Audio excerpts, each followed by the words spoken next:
Hello, we are delayed because look, I was seeing the live stream now. Oh shit! Oh my god, hold on. Hold on, guys.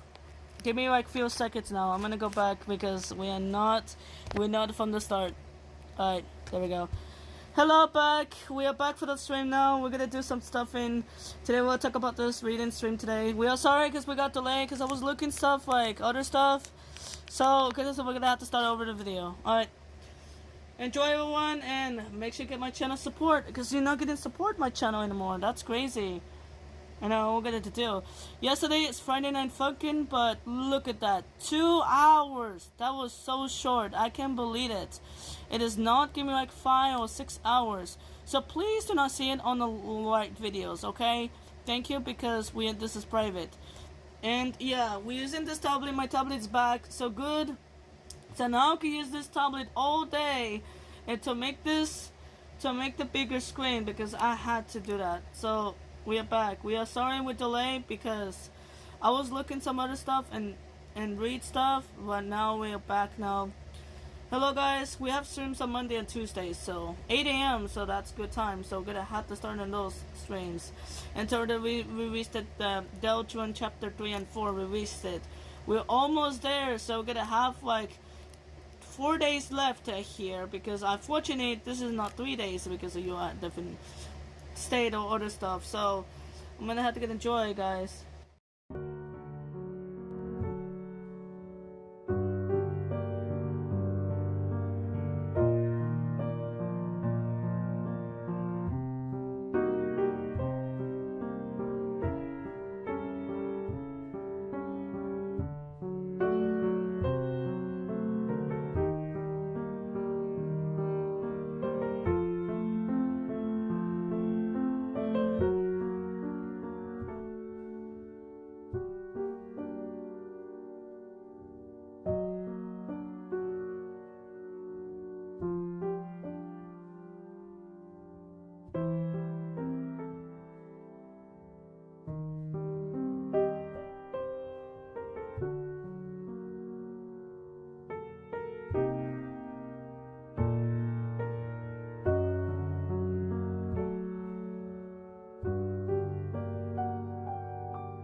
Alright.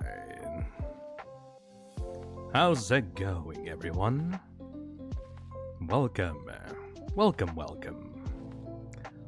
back to Chill Reading. Hey. Hey, Skello. Hey, Corin. Hey, Neon the Cartoon. Hey, Sky. Hey, Sunny. Hey, Up the Joker. Chaos Melon. Hey, Skello. Captain Scurvy. Hey, Beware Dakota Flare. Hey, Rusty. Hey, Corin. Hey, Loris. Hey, IC. Hey, Issy the Fae. Hey, Amplu. Hey, Sar. Hey, Neon Crow. Hey, Soren. Hey, Turtle King. Hey, Fuzzygoon. Welcome, everyone, to a very special episode of the Chill Reading series. Some of you may have gotten used to the past few episodes where I just started reading dumb Reddit stories and like had to control my laughter. And while I do enjoy those streams, hey Gakko, how's it going? I also feel like that kind of got away from the spirit of chill reading. So for this episode, we are actually going to be chill, and we are going to be reading an actual theory post that I'm very interested in going through with you guys.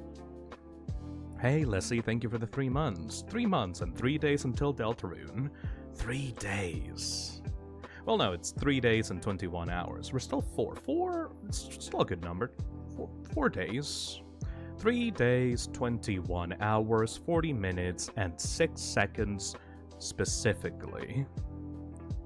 I know that is very autistically specific, but, you know, I am frothing at the mouth to be able to play that game. Hey Luke Nukem, thank you for the $10. I have a personal liking for vessel theories. Also, I gotta ask, am I the only one who sees some similarities between Deltarune and Persona 3? No, you do not. In fact, a lot of the themes of Deltarune are kinda shared with Persona, specifically using escapism and using fantastical situations in order to bond with other people in your life. Though I feel like it's more consistent with Persona 4's plot, but that's just more because I'm more familiar with Persona 4 than Persona 3, you know? Hey Fuzzy Goat, chill, yeah sure buddy. You don't know this is gonna be a chill stream. Once again, the entire purpose of these streams is for you to hear me out, to chill with me here, to use this as background noise for any art that you may be working on, for you to sleep to, or for any other situation in which you just want to put on a background noise and relax. Raxa Savity donates, has been a member for 16 months and says, watching Azazel stream, but have this funny little membership, might stop by later. Hell yeah, thank you. Hey Phil, missed the lore stream, so this will be a great refresher of what I don't know. Though I don't know much, I'll refrain while I'm helldiving. Also, Ralsei is the best boy and would never be evil. I agree. Totally agree over there. Thank you Some Fox for the $2. Hey Phil, love your streams, man. You're my inspiration for YouTube. Take care, man. Also, Deltarune tomorrow ×4. I know that I've been very autistically aggressive about my passion and my interest for Deltarune's release.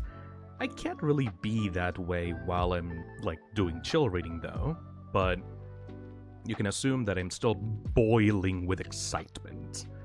It's just that I have to contain the autism just a little bit so I can keep the theme of this series, like, somewhat consistent. Also, you may be hearing some weird noises in the background while I do this. Please ignore those. Azazel is currently in the other room, streaming Undertale for the first time in her life, which is very interesting. I was there for the first hour of the ruins to help her out with the game, and after I am done with this stream, you will be able to find me in her stream, on her channel, helping her out with the final area. I think it's gonna be either Waterfall or Hotland. It depends on how much farther she goes while I'm doing this. Boo says, you're currently shaking your legs around to express your excitement. Oh yeah, I can just imagine, like, bartender, like Fi, just like trying to be as chill as possible. Meanwhile, the other bottom half of her body is just like wiggling like jelly. Something like that. Hey Sora Cloud, thank you for the $5. This is the first chill reading stream that I'm witnessing live. The only one I've watched so far is the SCP one. I wonder if you will stay relaxed or lose your mind to the brain rot. I'll try to be an adult about it. I'll try my best to just provide a chill voice that people can listen to, and maybe get some Deltarune brain rot out of their own brains by listening to some theories live. Hey Lambda, thank you for the super chat. Saw your comment under BAG Twitter post. If you ever got picked and your character was to die, play as B while recording so we can get the most accurate sounds of agony. Oh, that's a perfect idea. Hell yeah. Thank you Captain Scurvy for the 14 months. Had a dream where Chris gained access to debug mode. Their mind would absolutely explode if that had to happen. Thank you Mr. Shu for the 6 months. Perfect strength to pass the queue times for DBD too. Are you one of those people that got into Dead by Daylight after Springtrap released? Show of hands. Anyone on the membership on the chat right now Did you try out Dead by Daylight just because Springtrap was there, or were you a player before? Be honest here. Sans Eyes says, I don't know when or how, but I somehow now have a membership for 3 different YouTube channels, and I've only realized it this morning. That happens because a lot of, like, generous people give out free gifted memberships, and, like, if you're active at all in the chat, you're eligible for a free gifted membership for these kinds of streams. Hey, Microcat, thank you for the $5. I think he might be the original Starwalker. Hey, fan YouTubers, thank you for the super chat. Hey, Blue Mask, that's how Chris becomes a secret boss. Oh, by getting access to the debug menu. Turtle King says, I still haven't played it. Rusty says, I've played DBD before with my friends. Octojoker says, I played in preparation for Springtrap, and I will continue to play. Well, good luck on that. I'm not really into Dead by Daylight, so it's not like you're gonna be getting a stream out of me of playing against Springtrap or something. I'm sorry. I'm way too focused on Deltarune right now to think about any other type of game. Hey, Winterer, time to chill while thinking about Oblivion. So, I guess with that comment, I might as well explain what this stream is going to be about. So, Deltarune is obviously host of a lot of different theories out there, as you may know.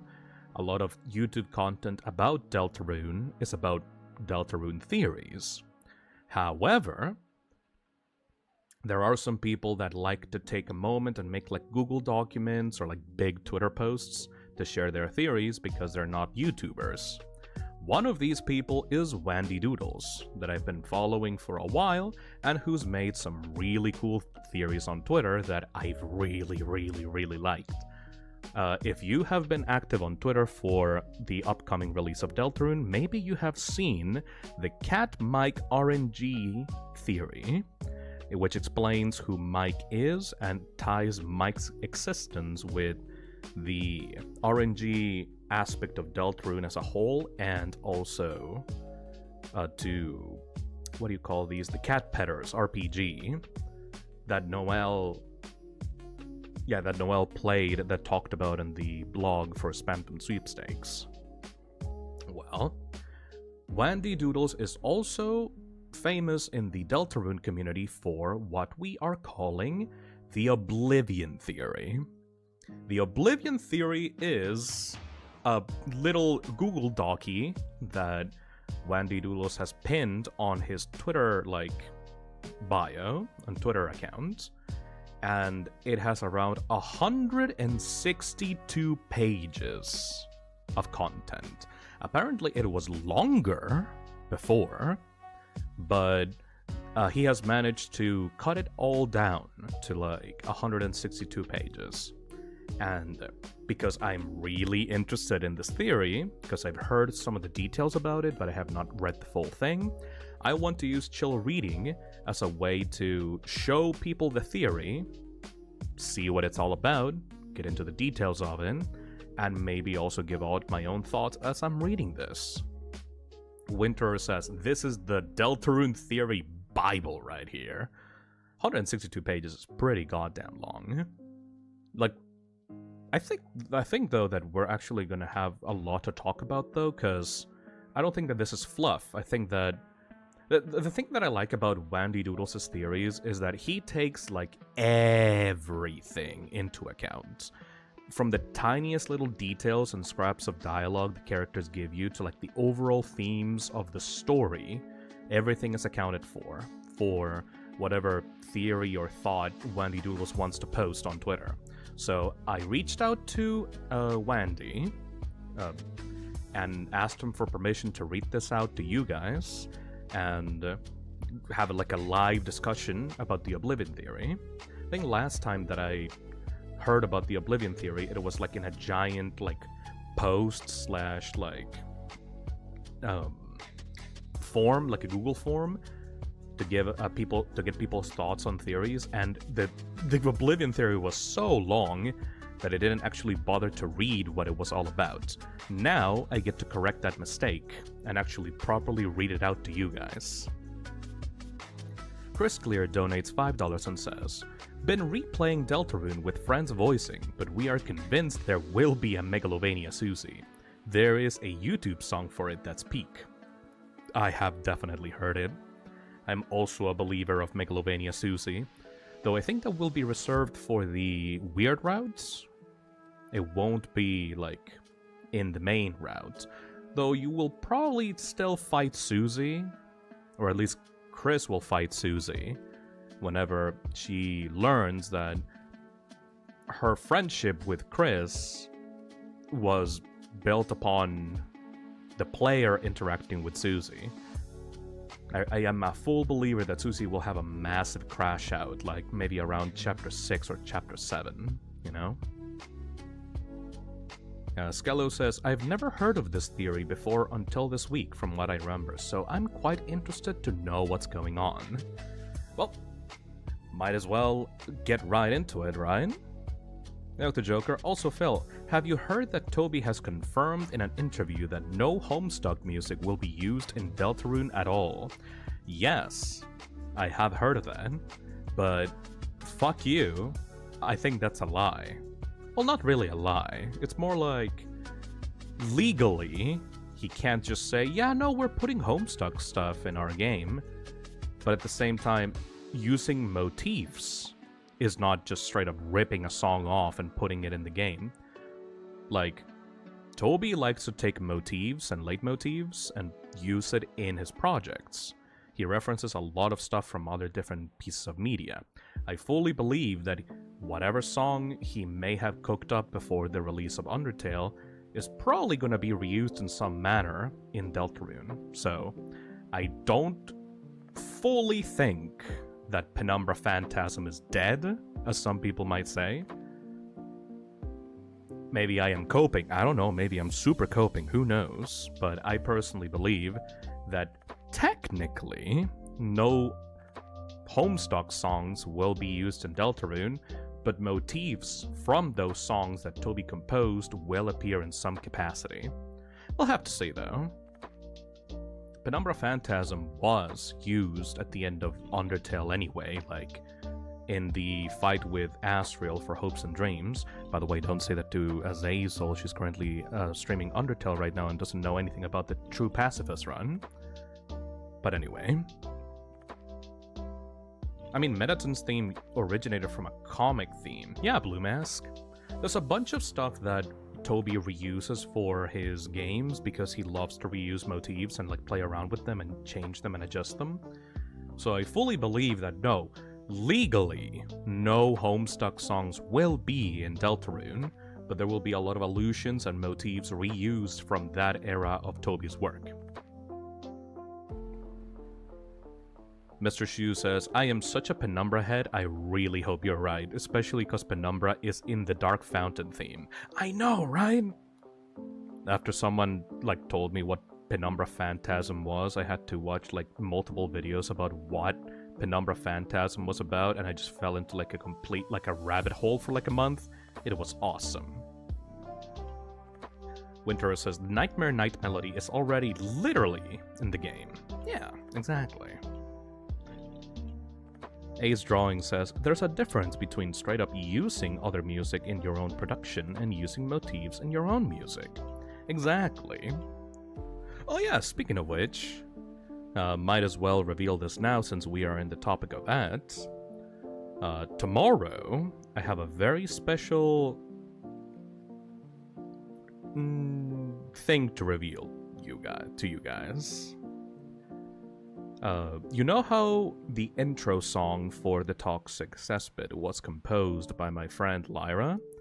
It is called Toxic Breakdown, and I think that you guys love it because when I started off this season, I debuted it at the start of the stream, and you guys were in love. Like, I didn't see a single person that saying that they missed the old themes, so I was very happy about that.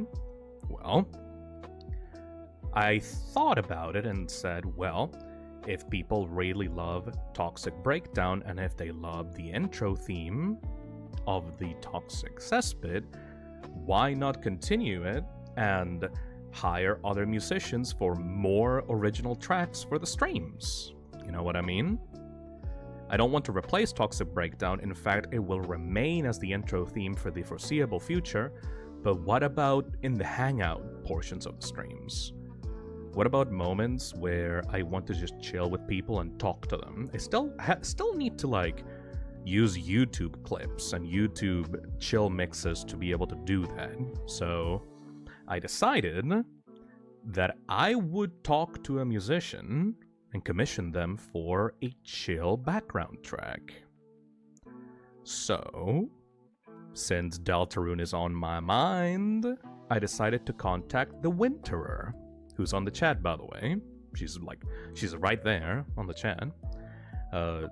Been talking to her for a while, and for like around a month, we've been working on a new song for the Toxic Cesspit that will be debuting tomorrow. And the intro portion of the stream, it will not be in the intro portion all the time. It will just be a showcase of Win's work. And then, from now on, you will be able to hear a fully original Hangout song for the Hangout portions of the streams. So you will have Toxic Breakdown in the intro, and then you will have this other song that will be appearing in the Hangout portions of every stream from now on. I really like the song. It's very chill. It's very long so that it doesn't become repetitive. And there's a bunch of motif references and like funny little moments that I really like Win sneaking in there. Especially appropriate for this time as well, like for Delta Week. I'm very happy with Win's work, so hope you guys will like it as well. That will happen tomorrow, not today. I love working with artists like, even outside the Toxic Cesspit, as long as like they contribute and enjoy something for the streams. Like I love to reach out to like different artists like every time and have them contribute work and have like a little like everything in the Toxic Cesspit is made by different artists. You have backgrounds by Azazel, by Bonzi, you have different models by Ashers, by Zora, by Accidente. You have the main Toxic theme, Toxic Breakdown by Lyra. Now we'll have another by like Winterer. Like I love how like everything made in the Toxic Cesspit is just like this mishmash of different artists' visions and stuff. It's like, it feels like a real, like a group, like a fucking school project, if you know what I mean. I like it. Anyway, that will be tomorrow though, because right now I want to focus on chill reading. So, let's get right on that.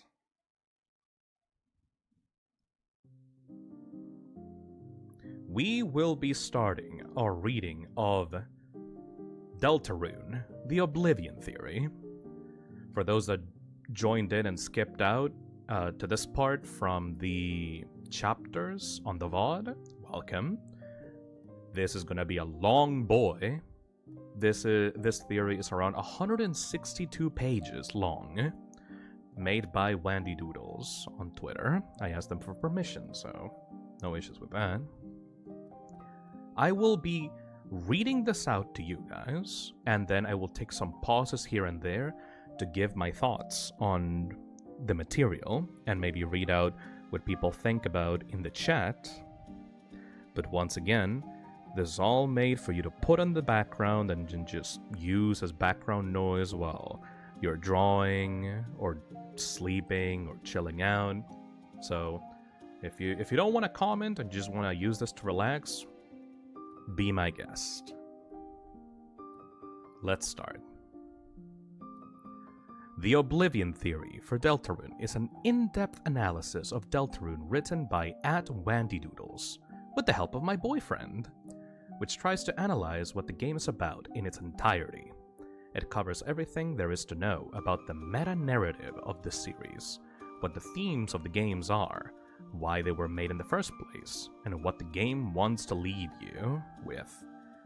Due to it being a theory about the nature of the game as a whole, it won't cover in depth every single character, but more in general what connects all of them into the story and why they were written the way that they are. It's mostly an analysis more than a theory, to be honest, hence why it's so long. But it does have a full speculative side. Though, as a warning, I won't talk about things like Des or Chris's past, because otherwise it would become unnecessarily long.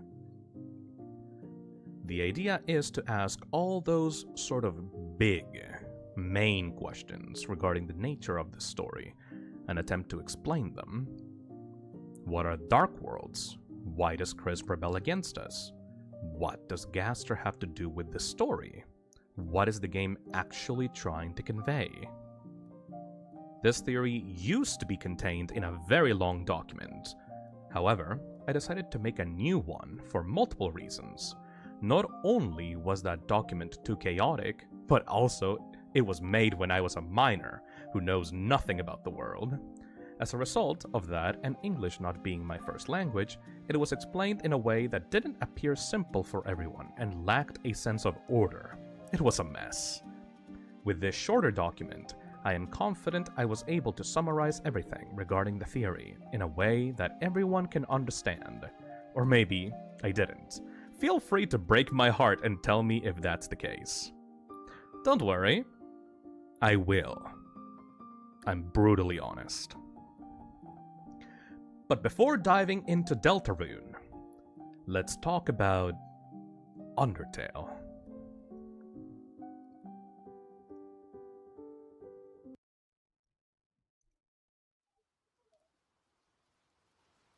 Chapter 1. What is Undertale's meta-narrative about? And why does it matter? What Undertale describes as doing things to see what happens is simply a cooler in-universe way to explain reward systems in games. In case you're not familiar with the term, games work in such a way that unlike in a movie or a book or other forms of media, your own actions are actively rewarded with something. Rewards can vary from countless forms. It can be weapons, items, new cutscenes or dialogues, secret bosses, new fights, literally anything in-game. The absolute, widely recognized symbol of rewards in games is numbers. Numbers in games aren't things you increase randomly, but they are rewards, or rather, symbols of rewards. Obviously, not every single action is rewarded with numbers, but most of them are, which is why they're a thing that represents how much of the game you've seen. The more you play, the stronger your character is. Let's say you're playing a cooking game, and you receive a number of points for any plate that you do. Your restaurant will start at level 1, but as you keep making better upgrades for your customers, eventually you'll have enough numbers to get an upgrade and reach level 2. This next level unlocks new things to see, things that you couldn't previously do, and will bring you much more points than before, which eventually you'll use to reach level 3 and get even more rewards. This process is called progression, and it's an essential piece of any game design. So, what is Undertale doing with it? Well, each time a number increases, a level of dopamine is released in the brain of the player. This is caused by the combination of two things.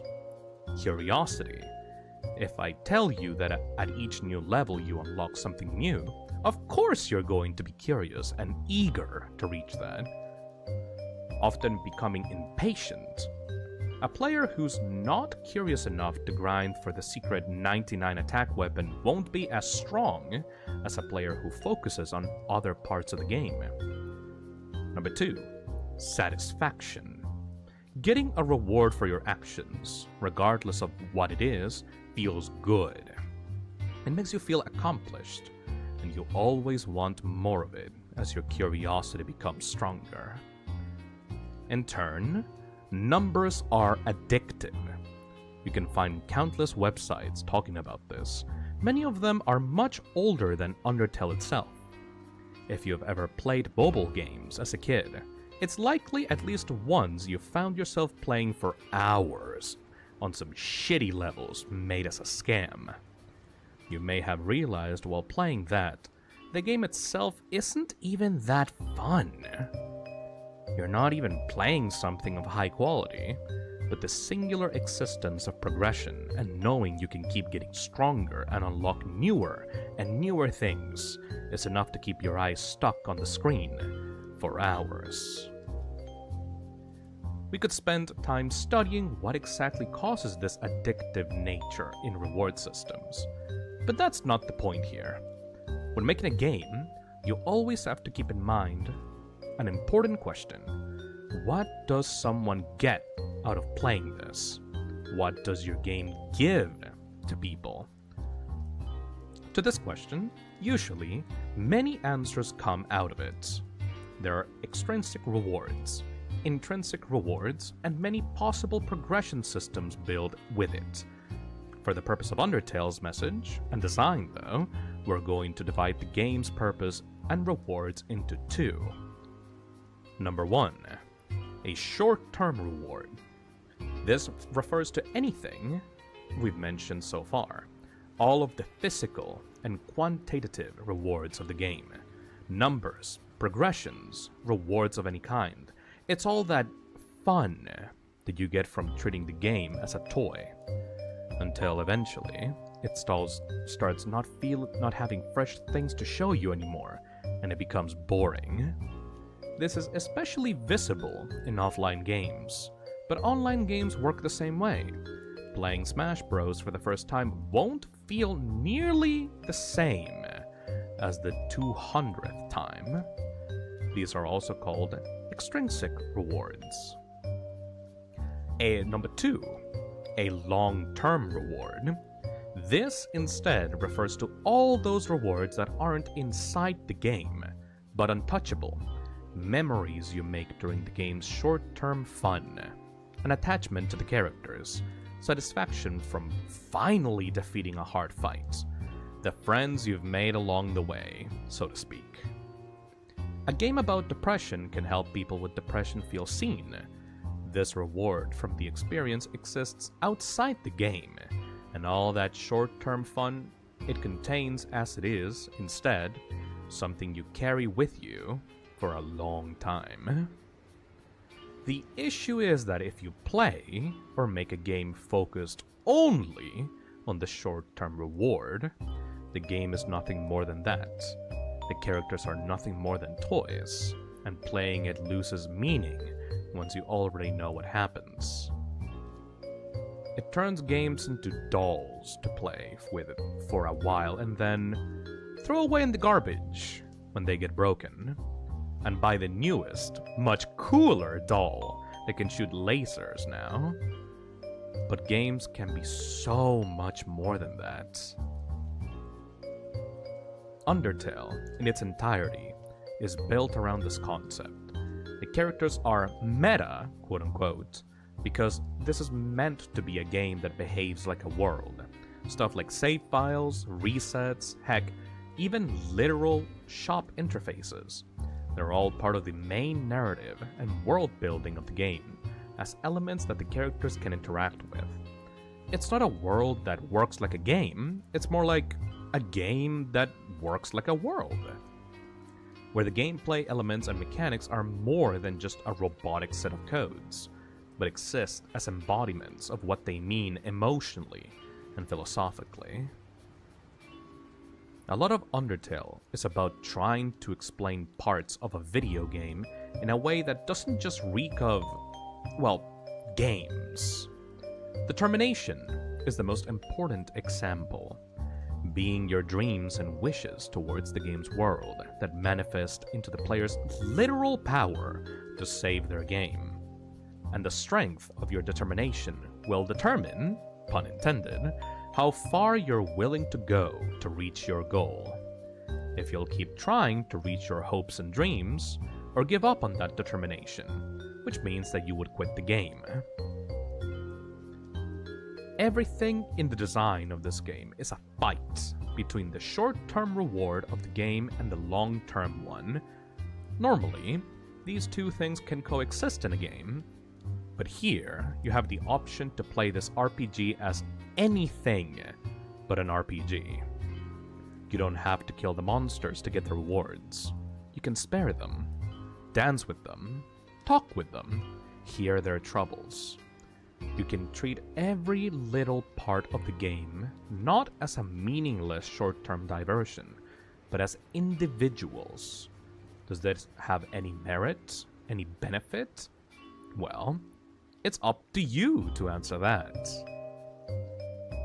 In an excerpt of Toby talking about why he made the game, Toby Fox says, "Undertale as a game is the result of the imagination that answers these sorts of questions. It's a world where you can overcome incredibly stubborn monsters by empathizing with them and treating them kindly. If the monsters were to listen to your voice, such fantasies are allowed, so to speak. It's an ideal game, but it's a weird game in its own way. After all, making a game where you attack or defeat something is easier, provides a sense of accomplishment, and is enjoyable in its own way for the player. The reason why no one has made a game that directly copies Undertale in these past 8 years is probably because of these reasons. And the fact that you ended up enthusiastically playing various games again is probably for that reason. Some people are okay with choosing more short-term fun over a long-term reward. Killing everyone to see what happens, treating them purely as toys, and forever giving up their freedom from their RPG character role. Meanwhile, some others refuse to play the genocide route in order to keep the characters happy, and receive a reward that isn't physical, but spiritual. The tenderness in your heart of knowing the characters are happy because of you, being able to imagine them living on the surface outside the game.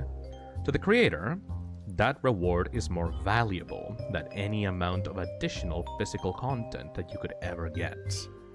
You will decide their fate. In this game, curiosity can be about kindness and empathy, driving you to help these characters, be happy and understand them, and not just the kind of curiosity that pushes you to increase the numbers to unlock new content.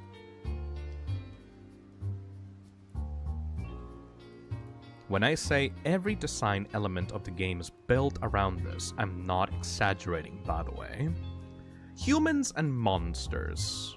The game revolves around these two species because humans and monsters are usually the two races in JRPGs, with the humans being the legendary heroes who beat up the bad guys, which is really just an excuse for you to have fun playing.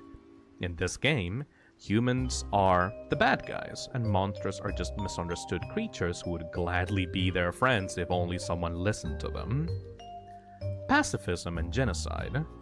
The route where you treat the game as a living world against the route where you treat the game as nothing but an RPG. In one, you never increase any levels. In the other, you increase it till its max limit is possible. The barrier is a representation of what keeps the monsters in the game, and it breaks when you treat them as real people instead of dolls. Asriel and Flowey. The kind, compassionate boy who loves everyone as people against the soulless flower who only loves people for the short-term enjoyment they give and is incapable of building long-term sentimentality, seeing them as nothing but toys. Love and level of violence. This is perhaps the most direct one, as it's quite literally two different kinds of rewards. LVs are called love due to how fun it is to increase them, but by not doing it and resisting that curiosity, you get something more important than numbers. Frisk and Kara. If you treat the game as an individual, your nameless character previously only referred to as you finally gains a real name to show you that they aren't the RPG character that the game expects you to be, because you're not treating the game as a simple RPG after all. Thus leads to the human's identity shaping into their own person rather than the character you named at the start of the game. All while Flowey begs you to let them go and live their life as a person. Oppositely, if you treat the game only for its RPG value, Frisk gets slowly replaced by your name, your true RPG character, which you named at the start. So, what is Kara? What is name? Kara is an embodiment of the addictive feeling of progression which we talked about. A mistake I often see being done regarding them is people saying that they're a kind of player. This isn't exactly true. Flowey has that role. Kara is not a player, because as they say themselves, they're under your guidance. They are your character, not a player. We've talked about how addictive increasing numbers can be. Well, an addiction is a process in the human brain where a feeling or need for something takes control of an individual's brain more and more, pushing one to do things in an impulsive manner. You feel like you have to do something and just can't resist it. This is, by definition, incredibly similar to what a demon does. Throughout history and media, demons are very often connected to addictive feelings, and in more religious terms, temptation. Bringing souls to sin by tempting them and slowly devouring those souls as the individual falls for temptation more and more. The original sin was, for example, Satan tempting Eve to eat the apple. And in short, this is what Kara's role is throughout the game. They exist as a feeling with you throughout any route, because it's not like you don't get physical rewards ever. Neutrals are a thing. Whenever you increase your character's stats and become stronger for it, that's where they exist. However, when you increase numbers to their absolute limits, they start taking control. As Flowey says, they start stealing your soul and, in a classic demon temptation trope, move your character without your inputs in a creepy manner. Replace normal game narration and see themselves in reflections. And guys, this is, in the simplest way possible, a reflection of what's going on in your own behavior towards Undertale if you're playing Genocide. The addictive feeling of RPG progression is now pushing you to do things against your will. Heck, there's people crying as they kill Papyrus, but being forced to keep going because they just have to see what they'll get for it. They're literally being controlled by that curiosity. And this is represented artistically in the game, as their true RPG character slowly controlling them as a demon. Kara doesn't choose what you do. You choose what you do. But because they embody the feeling that pushes you to do it, they slowly take control. Hence, the infamous line, "Since when were you the one in control?" Notice how it's the same thing that happened with Asriel anyway, where they were controlling him, pushing him to kill the humans and get power, and he was the one to resist and not to do it. Kara is related to killing purely because that tends to be how you increase numbers in RPGs. If the way to increase them was making sandwiches, then they'd be there saying something like, "Just keep cooking, lol." Meanwhile, you're there with red eyes and just want to go to bed, but you can't close the screen because of how rewarding it is to kill monsters. It's kind of silly when I see people fighting about their morality.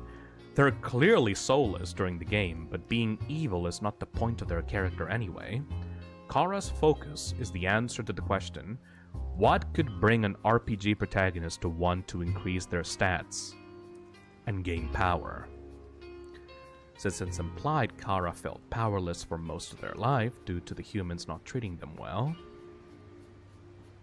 Not even just kills, by the way. For instance, Kara mentions gold in their speech. You increase gold in every route by doing actions to see certain things. That is still Kara.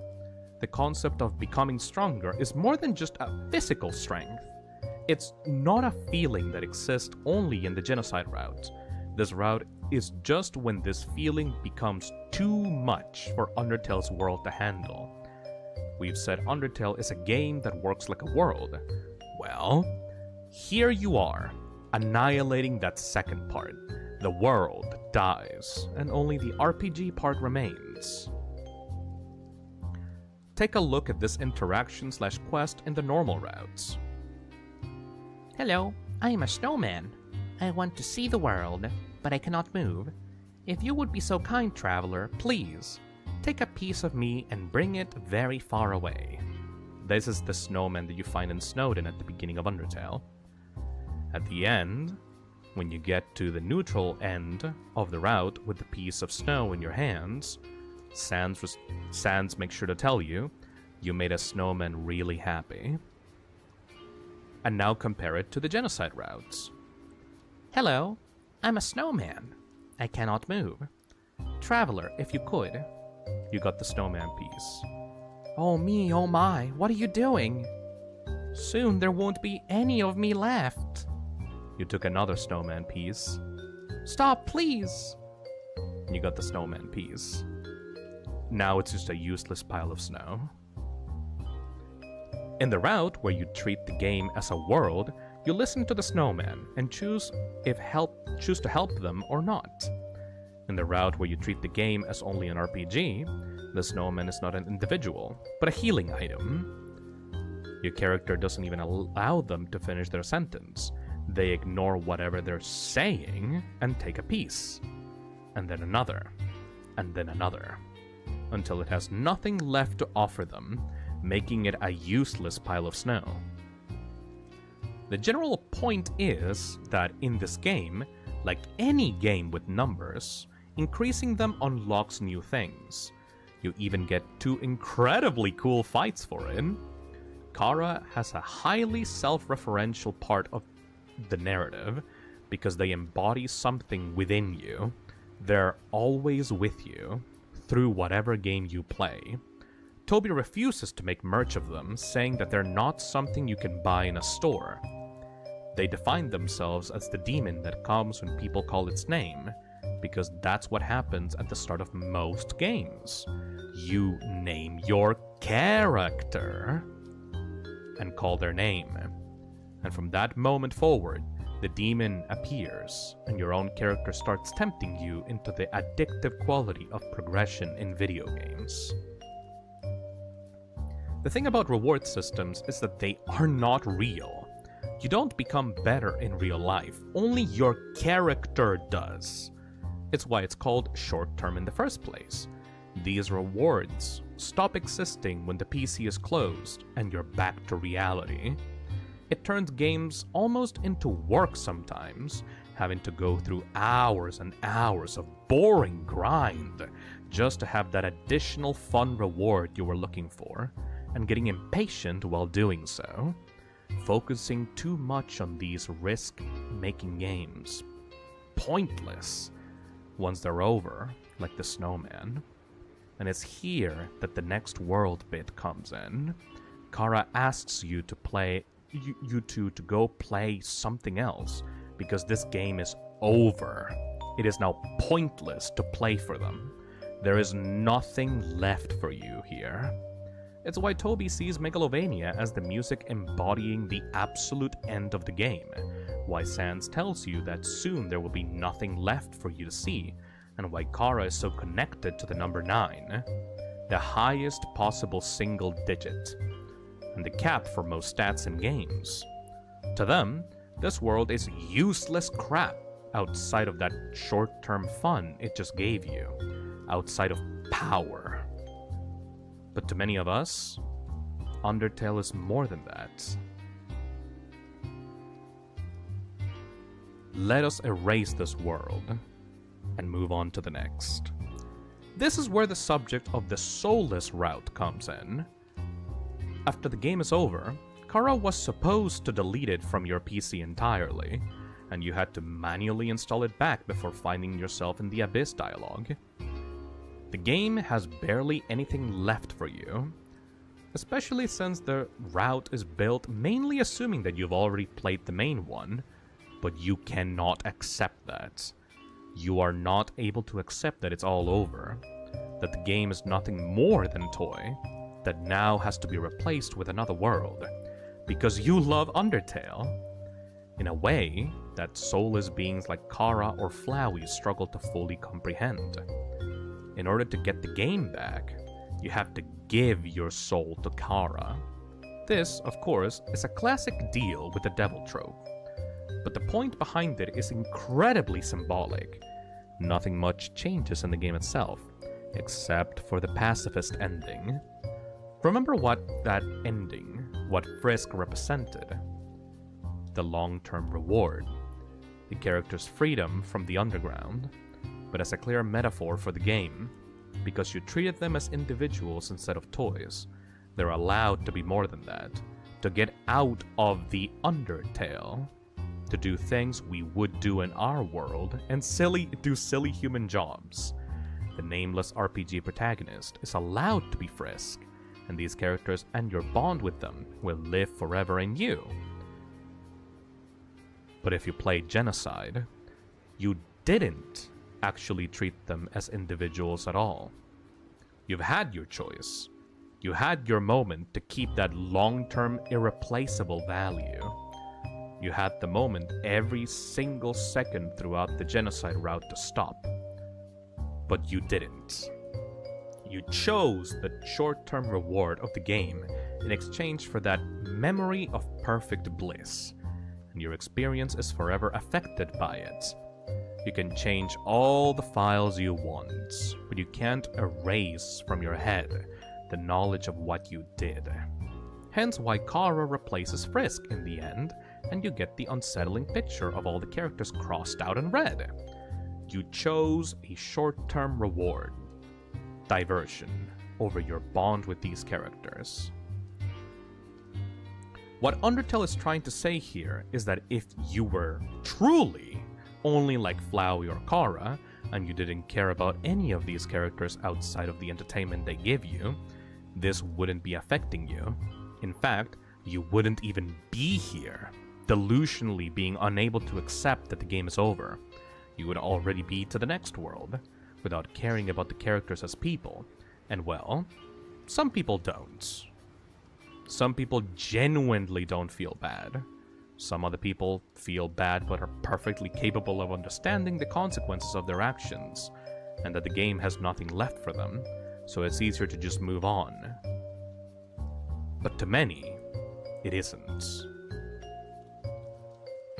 It was you who pushed everything to its edge, but you cannot accept it. You know when you replay your favorite RPG 50 times despite knowing the dialogues by heart, and at some specific moment you space out and ask yourself, what is the point of doing it if you know well what will happen? And you struggle to explain why you can't stop replaying it. In a certain sense, it's easy to just say, because it's my favorite game. But it's not that simple. Because playing it doesn't really actually feel like the first time you did. At all. This is because that fun from the rewards and progression have been sucked out. And yet, there you are. Making files over and over, destroying them, recreating them. You're not coming back expecting something new to keep you engaged, but because you love it. Genuine love, even if it means replaying the bad routes.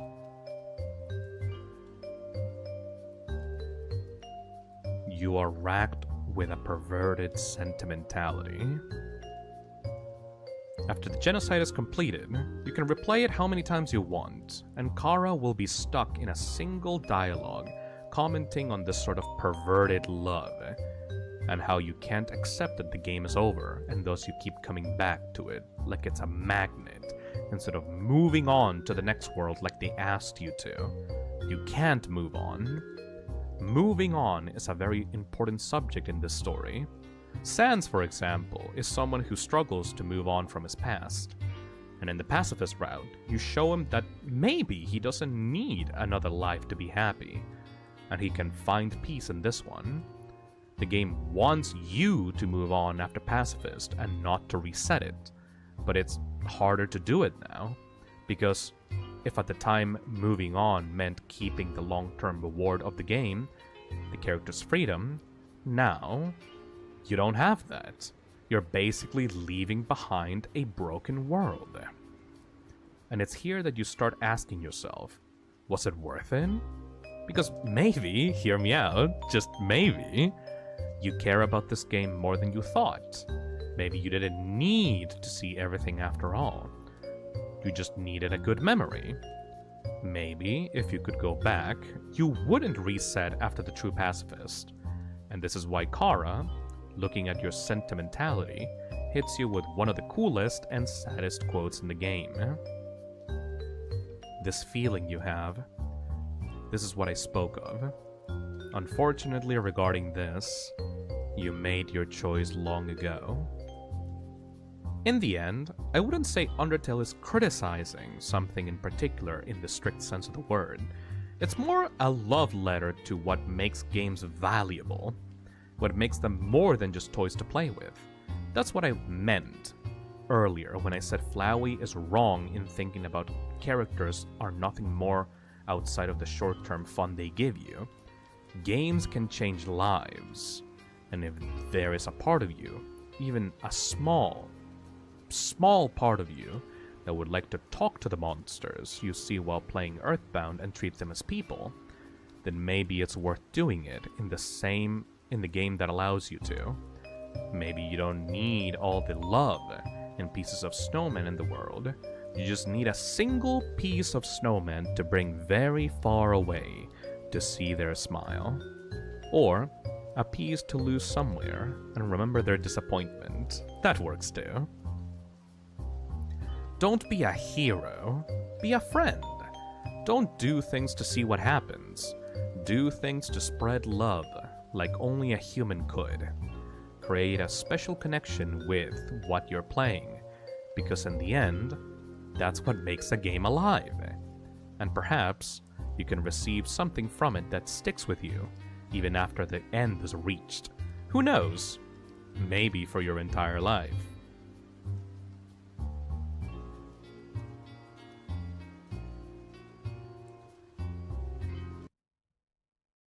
Chapter 2. The Hunt for Gaster.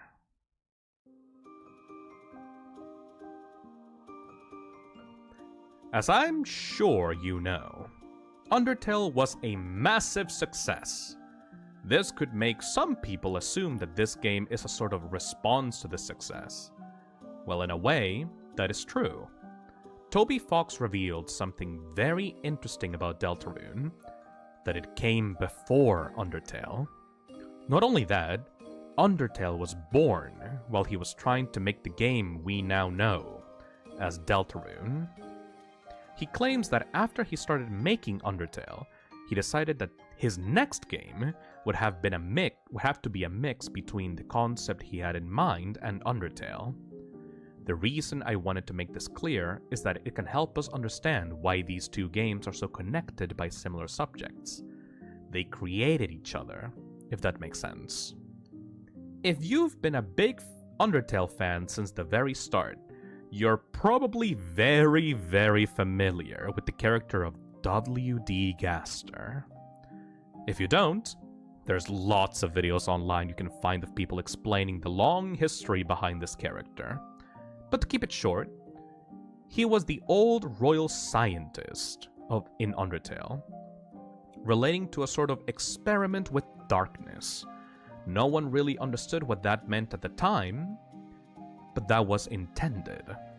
According to his followers, Gaster fell into his own creation and was shattered across the entirety of reality, to the point where he can hear and see us any moment and at any place. That's kind of spooky, isn't it? Well, believe it or not, there's something even more spooky than Gaster. People. What is perhaps even more interesting than the story behind Gaster himself is the massive involvement he had in the community. People were so drawn by this sense of mystery and need for an answer that this man has more fans than many of the main characters of Undertale. If you ever crossed in the Dana Miners community from around 2017, looking for Gaster was basically a hunt, an infamous case of being the demon message. We'll talk about that later. It was a crazy time to be part of that community. Gaster would get added to merch shortly and then removed. People had started thinking that there was going to be some kind of update or an Undertale 2 that was all about the secret man. Then, one day, Toby Fox tweets this. Cold. It's cold. It's as if everything had been enveloped in a black wind. You didn't realize it yet, but it seems that there's someone who wants to talk to you. Shortly after, the official Undertale account changes. The name Undertale gets completely removed and replaced by blank. The banner and the profile picture get replaced with black pictures, and the man himself starts talking. Welcome. Have you been looking for me? How wonderful. I'm not going to explain why this is almost undoubtedly Gaster. Loads of people already did that. This little introduction about him was done to begin understanding what kind of entity we're talking about. If this was any other game, Gaster being scattered throughout reality would just mean he's creepy and glitched out. But this is a Toby Fox game. Gaster isn't just omnipresent in Undertale's world, but everywhere. He can peek into our own reality, and others, and greets us while fully aware that we, the community, have been looking for him for ages. But why is he contacting us now? I have something I want to show you. Something I think you will find very, very interesting. Something to show us? Well, one's first thought is that Toby's making a new game, and that these tweets are just promotional material. You know, not related to an actual narrative. But would Gaster's first spoken dialogues really be a joke? And as we question this, things get way more specific. But it is not complete yet. No, it is far from complete. Thus, I have a small favor to ask of you. Return here in 24 hours. At that time, I will ask you a few questions. Then, using your responses, we will approach its realization. Far from complete. Approach its realization. Now, if big words weren't being used to make him sound cooler, what he's saying is oddly close to what the developer of a game would say. The game is far from being complete, which is true, and Toby needs our feedback on it to reach its realization, which is literally exactly what Toby tweeted some minutes after this, specifically while quoting what Gaster just said. Toby says, "For those who completed Undertale, it's really important that you check at Undertale 24 hours from now. I want to make something new, and it all begins with your feedback. A PC, Windows, and Mac OS PC is needed." Needless to say, those were the longest 24 hours of many people's lives. But at some point, Gaster finally came back. Thank you for waiting so long. After all, you and I We have both been waiting for such a long time. Here we have another reference to his awareness of Undertale. Of course, we've been waiting for a long time. We already completed the previous game, but what has he been waiting years for? So to be here, finally, on the verge of connection, is quite exciting. I look forward to creating a new future with you. Once again, he talks like a game developer. It seems that we'll be able to shape our fate in this new game, just like we shaped the previous future of Undertale's world. You know, choices. All of these references to Undertale and his awareness of us having been in that world would imply that this is a sort of sequel, right? Or maybe not a sequel narratively, but rather a second game meant for people who played Undertale, like Toby said in this tweet. And it is. Like, it is literally meant for people who have completed Undertale. And every official content about the game kept repeating it like a broken record. This is intended for people who have completed Undertale. It's just a game you can play after you complete Undertale, if you want to. This program is intended for players who are really familiar with Undertale. Would you like to check out Undertale first? This is for players that completed Undertale. As a matter of fact, although many don't know this Gaster event is paralleling what happened in Undertale's own release, where Flowey actually talked from the account and he brought up the same concept of old future by telling us he knows that we have waited a lot and he can't wait to see what we'll do next. In this case, he's talking about the Undertale demo. In Gaster's case, he's talking about Undertale the full game. And as we're still questioning what exactly he means with connection, Gaster reveals the title of the game, Deltarune. Now, if you weren't there at the time for Deltarune's release, you gotta see how the website looked. It's very different from what it looks now, to say the least. Welcome. Please read these final warnings, then take it in your hands.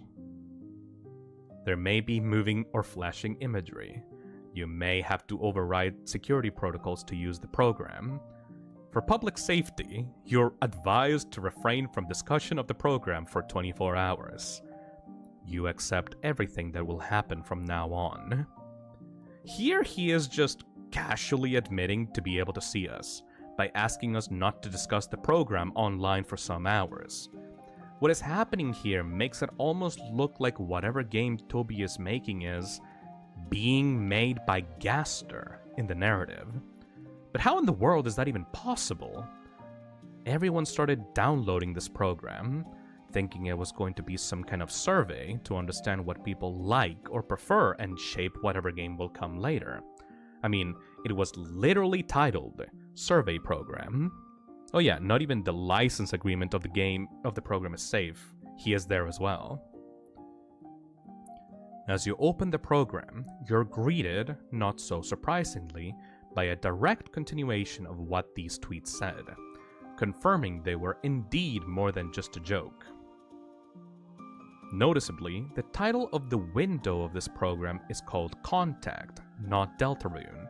Weird, right? Well, time to answer the questions which are gonna help create Deltarune, and what the heck is that? Some kind of gray kid?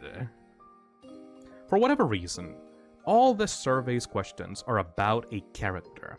A creepy, faceless human. Vessel? Creature? Obviously, one guesses that this is who we're going to be playing as. But wasn't the game far from complete? In any case, you answer. Bravery as power, favorite kind of food is sweet, and then there's favorite blood type, like old JRPGs. And finally, the name. You can name it after yourself. That's what you usually do in games, right?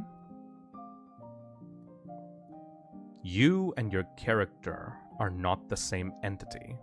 Either way, the character or vessel, as he calls it, is done. So I guess you can play now, right?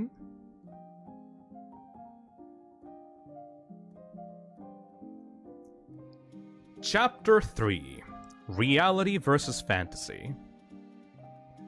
If you're here, you must know what Deltarune is about. But well, do you? Because when asked about this game, people tend to be incredibly confused. It's kind of like Undertale, but also not really Undertale. In order to start understanding it, let's begin from the most obvious question. What is Deltarune about? In summary, we're in a world different from Undertale's. One that, however, shares many of the same characters.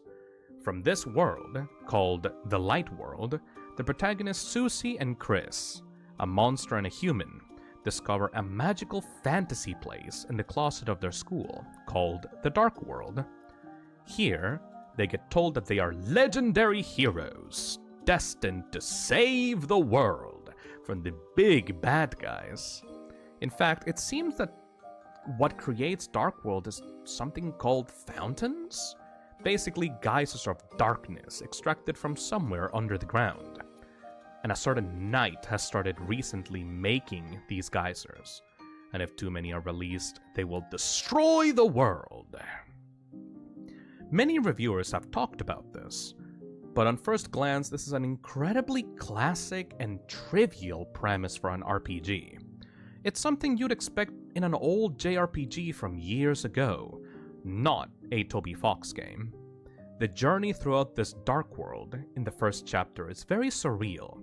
It's fun, engaging, happy, but also odd and mysterious, and has this sort of feeling to it that makes it all feel forced.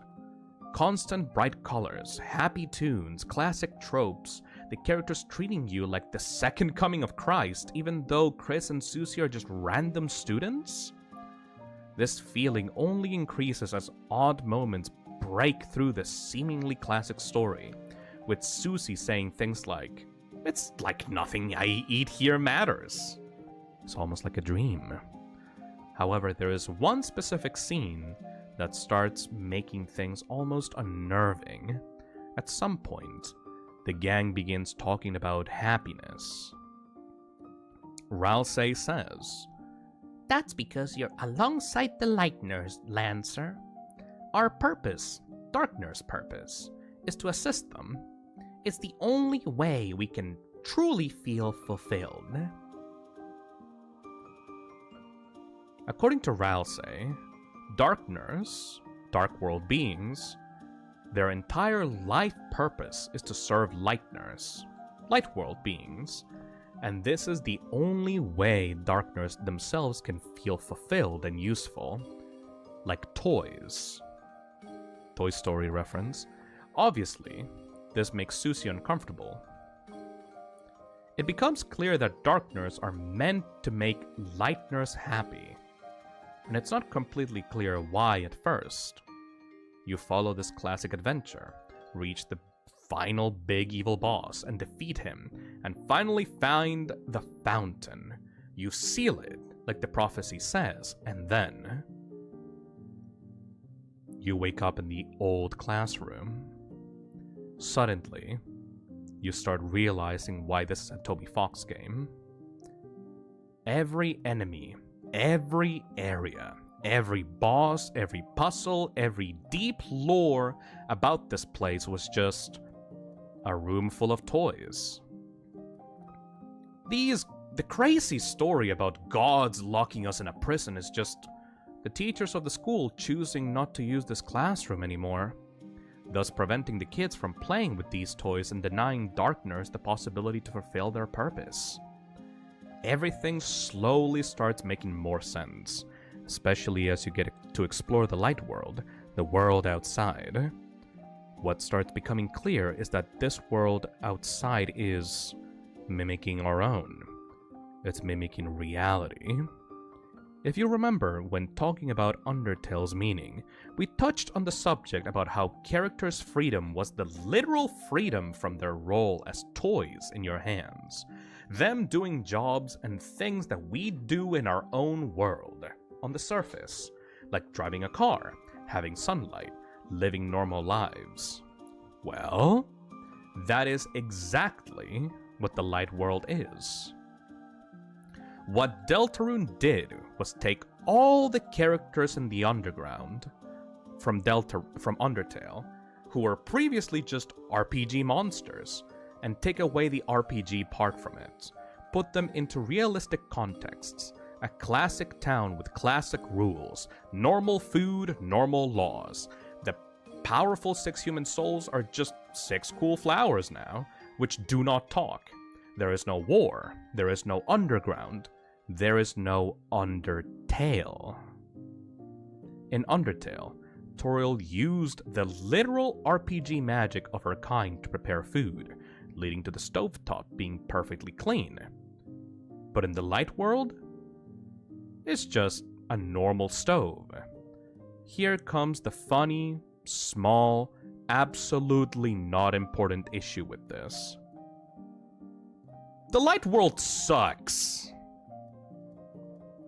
No one can choose who they are in this world. And it's here that the big subject of control starts hitting Deltarune. In real life, you can't choose who you are. What this means is that when you're born, there isn't a magic voice asking you what body and superpowers you would like to have. You have to fight for it.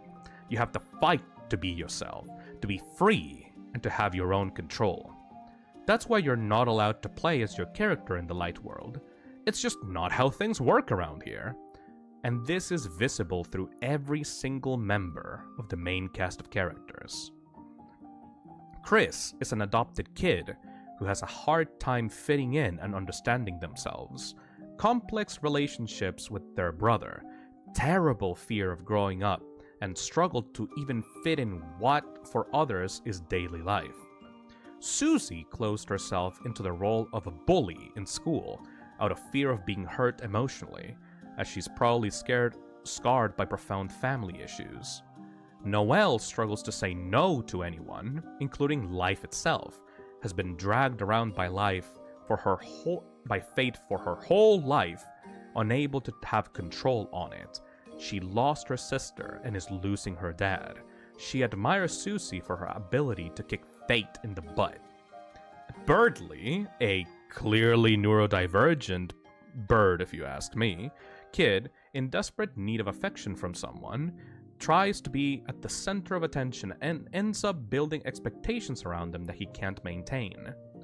All of these characters' issues are related to a terribly, painfully realistic plot, and not realistic in the sense of plausible, but in the sense of things that we experience on a daily, real-life basis. In Undertale, Asgore's issue was to win a war, kill 6 children, wrestle with his conscience, and magic powerful souls to become God. Here, he's struggling to pay rent for the month. When you turn the light on in a room, you see things for what they really are. A chair is nothing more than a chair, and your life is as hard as it looks. And that's what the light world symbolizes in Deltarune. But what if you could turn the lights off? This is what makes fiction addicting to begin with. Fiction gives you everything you want, immediately. A cool-ass outfit to beat up the bad guys, adventures of entertainment, friends. Everyone treats you as a legendary hero, even when in reality, you're just a teen who can't even pass school properly.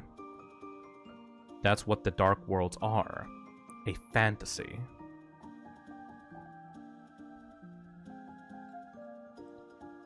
Queen, for example, understood that perfectly. She's a computer, the latest model in that.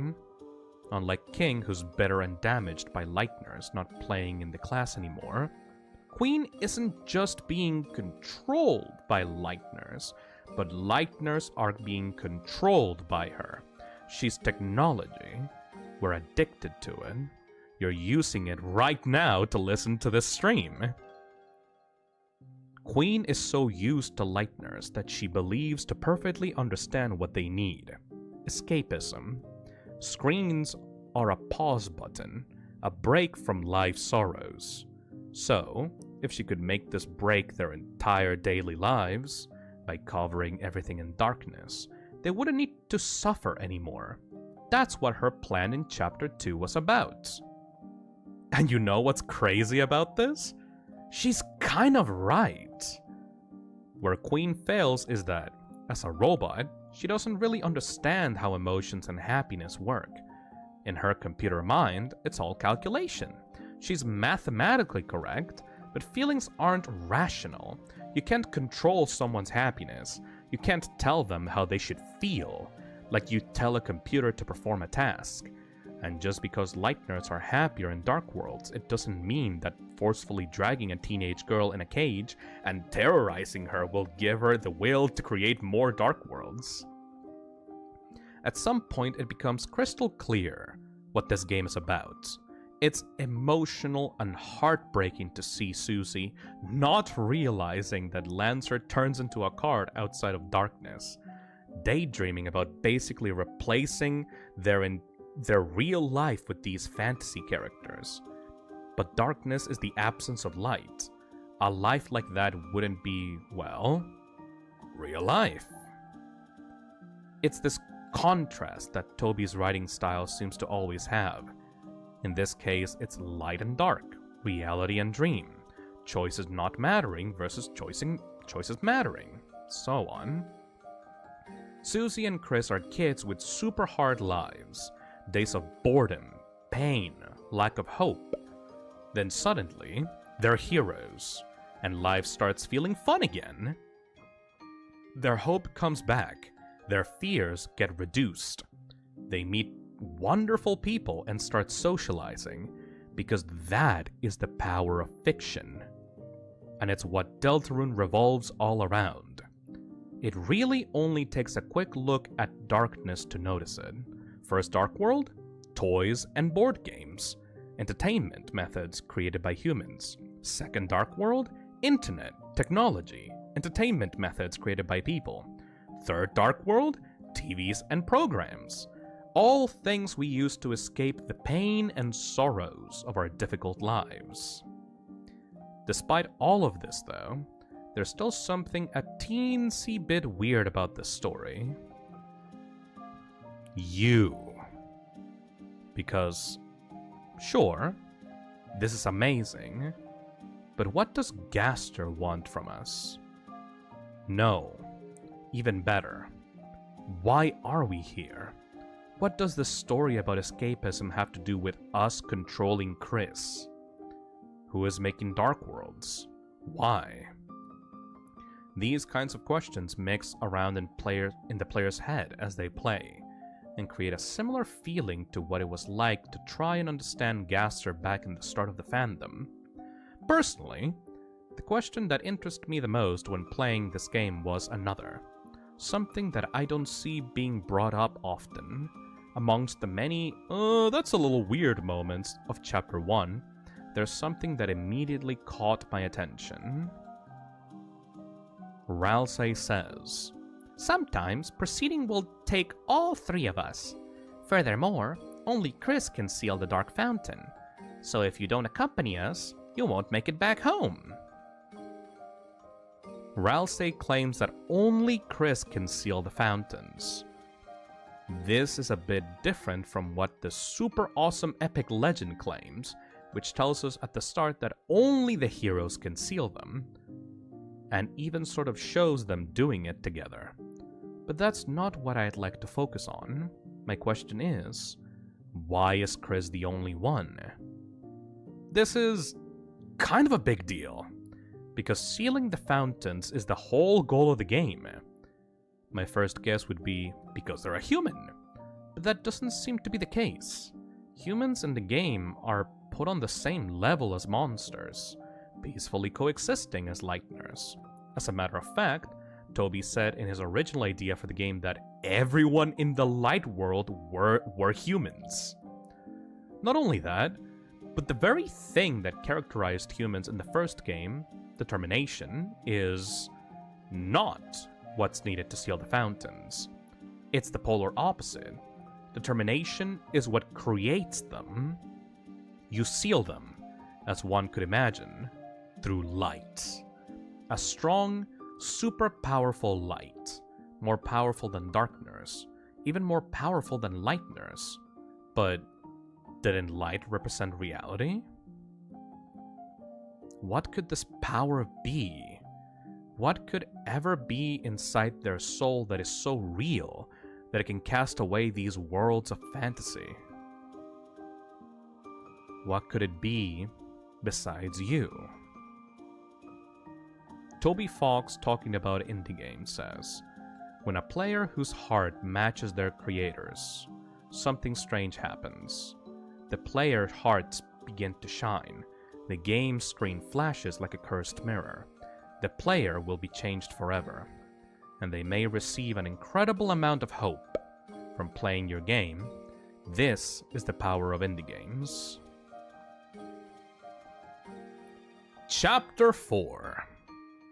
Wait, was it Chapter 4 or Chapter 5? I don't remember anymore. Chapter 5. Making games. Up until now, we have talked about how the light world mimics real life. For this reason, you cannot play as your creepy little faceless demon. But no, wait, seriously, why is the character gray? Well, it was because it was made by Gaster. Okay, but why is it made by Gaster? When you start an RPG, and you're asked to create your character, there isn't an in-game entity who allows you to do it. Is there? The game itself just gives it to you. Like, normally, things are the way they are simply because that's how games work. There isn't a reason why there's something called save files, which makes you reload time. The reason is that world was written to entertain you. Gaster is, well, artificially giving you a character, but the light world isn't. Think about it. When you start Undertale, you're greeted with an introduction, a set of instructions and commands, a title screen, a secret jingle if you type ball. What happens when you start Deltarune? Gaster asks you, are you there? Are we connected? There is no title screen. There is no Deltarune title screen. Heck, not even the window is called that way. It's called Contact. When you first play Chapter 1, the window title will only have weird names. When you're in Dark Worlds, it's called The Dark. At the start of in the Light World, it says The Beginning. And when you come back, it says The Return. When you die, it's called The Death. Literally avoiding to make it seem like a game in every possible way. However, once you have actually completed the chapter and have seen the legend, it changes to Deltarune. The case in which it's the most visible is the save file selector. When you start playing, the menu where you select your save files is dark. Very methodical. Very empty. Unfinished. Not only this, but the menu is alive. There's not just a game text asking you what to do with the files, it's Gaster himself talking to you. He looks at what you do, appearing incredibly curious, and helps you select what you prefer. Gaster is studying you. He's a scientist, after all. This shouldn't be too surprising, but watch what happens when you complete the chapter.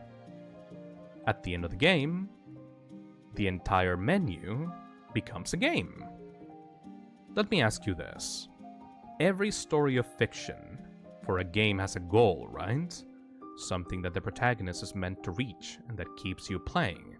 If Deltarune didn't have Dark Worlds, what would your purpose be in this game? You don't have one. What we're looking at here, as you may have figured out by now, is a game within a game. The selector, just like the window title, isn't Deltarune, because this world is not Deltarune. This world doesn't refer to the light world, but to the adventure that is being created inside of the light world. The legend, the three heroes, the story about the evil guy destroying the world, because yes, the classic RPG adventure we talked about, that is Deltarune. Believe it or not, Toby added a detail to show this even in the files. The entire intro of Deltarune, the save selector, and even the entire title screen is part of something called a device in the code. These files utilize weird words, always all caps, and names the files differently from everything else in the game, because that's how Gaster speaks. Gaster literally named these files himself. In Undertale, there is no outside world because being on the surface would imply leaving the game. The Undertale. The game starts when you fall into the fantasy world of monsters and end when you leave it. This is exactly what happens with Dark Worlds. Except the game doesn't end at the fountain. You're back into the light world, into reality. You're back into a world that is not a game. Gaster connected you to the light world. And it's here that a lot of things start to truly make sense. His talk about connection, the contact window, the fact that the game doesn't start like a game at all. When you're downloading Deltarune, what you're really downloading is Survey Program, a device that literally connects us to the light world, a world which, otherwise, would have continued perfectly existing without you. Are you starting to realize why your character is gray?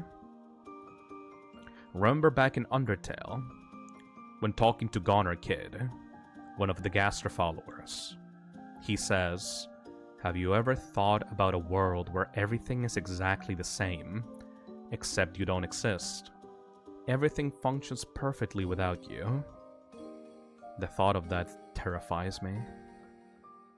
Have you ever noticed that the light world takes away all your in-game mechanics? As we were saying, a lot of things in games are taken for granted because that's just how games work.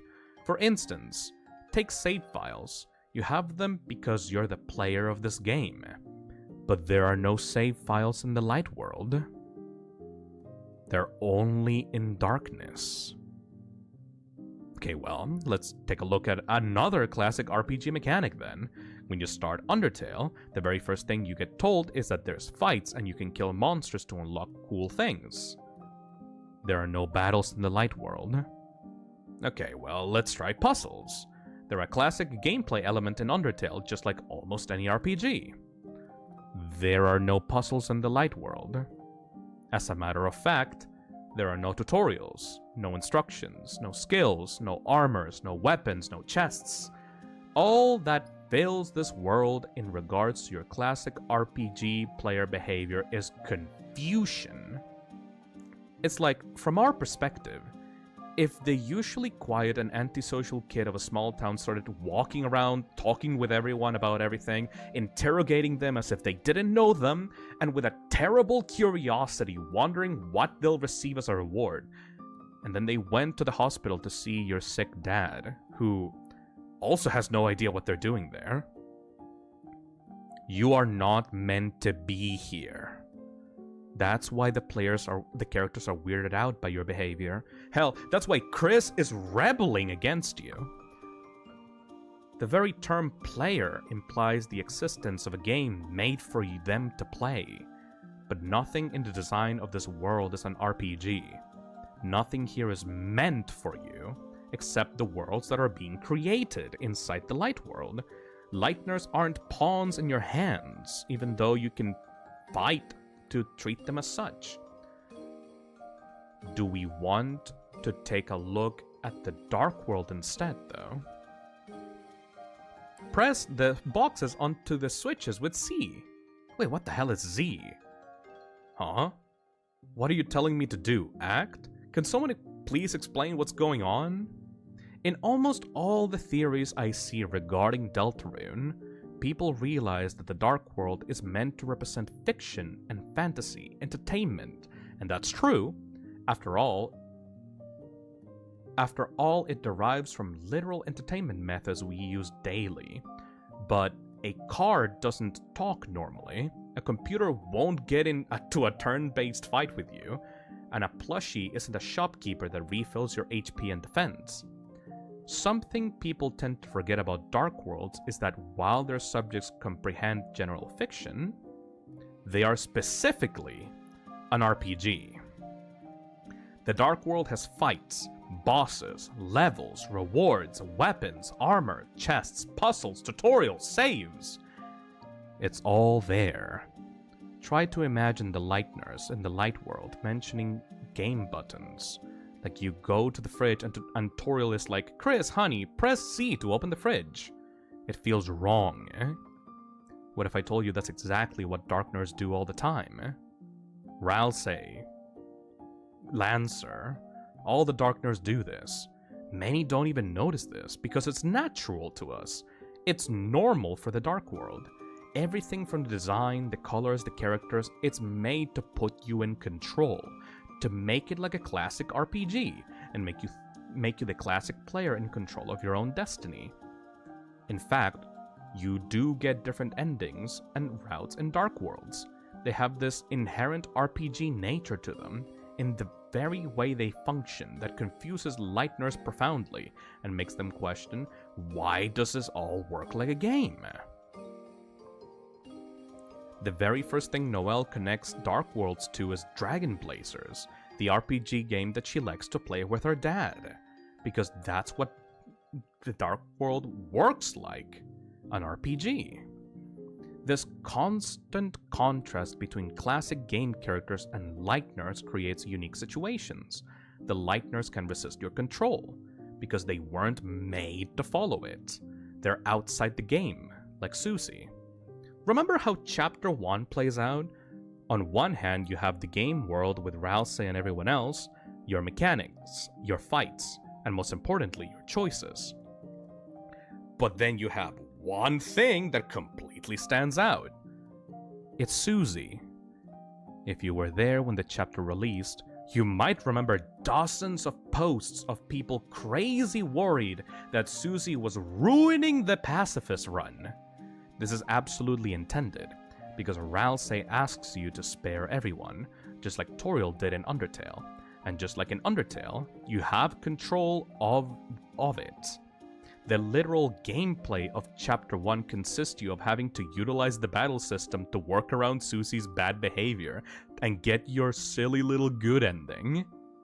She's a dysfunctional party member. You want to spare? Too bad, she doesn't.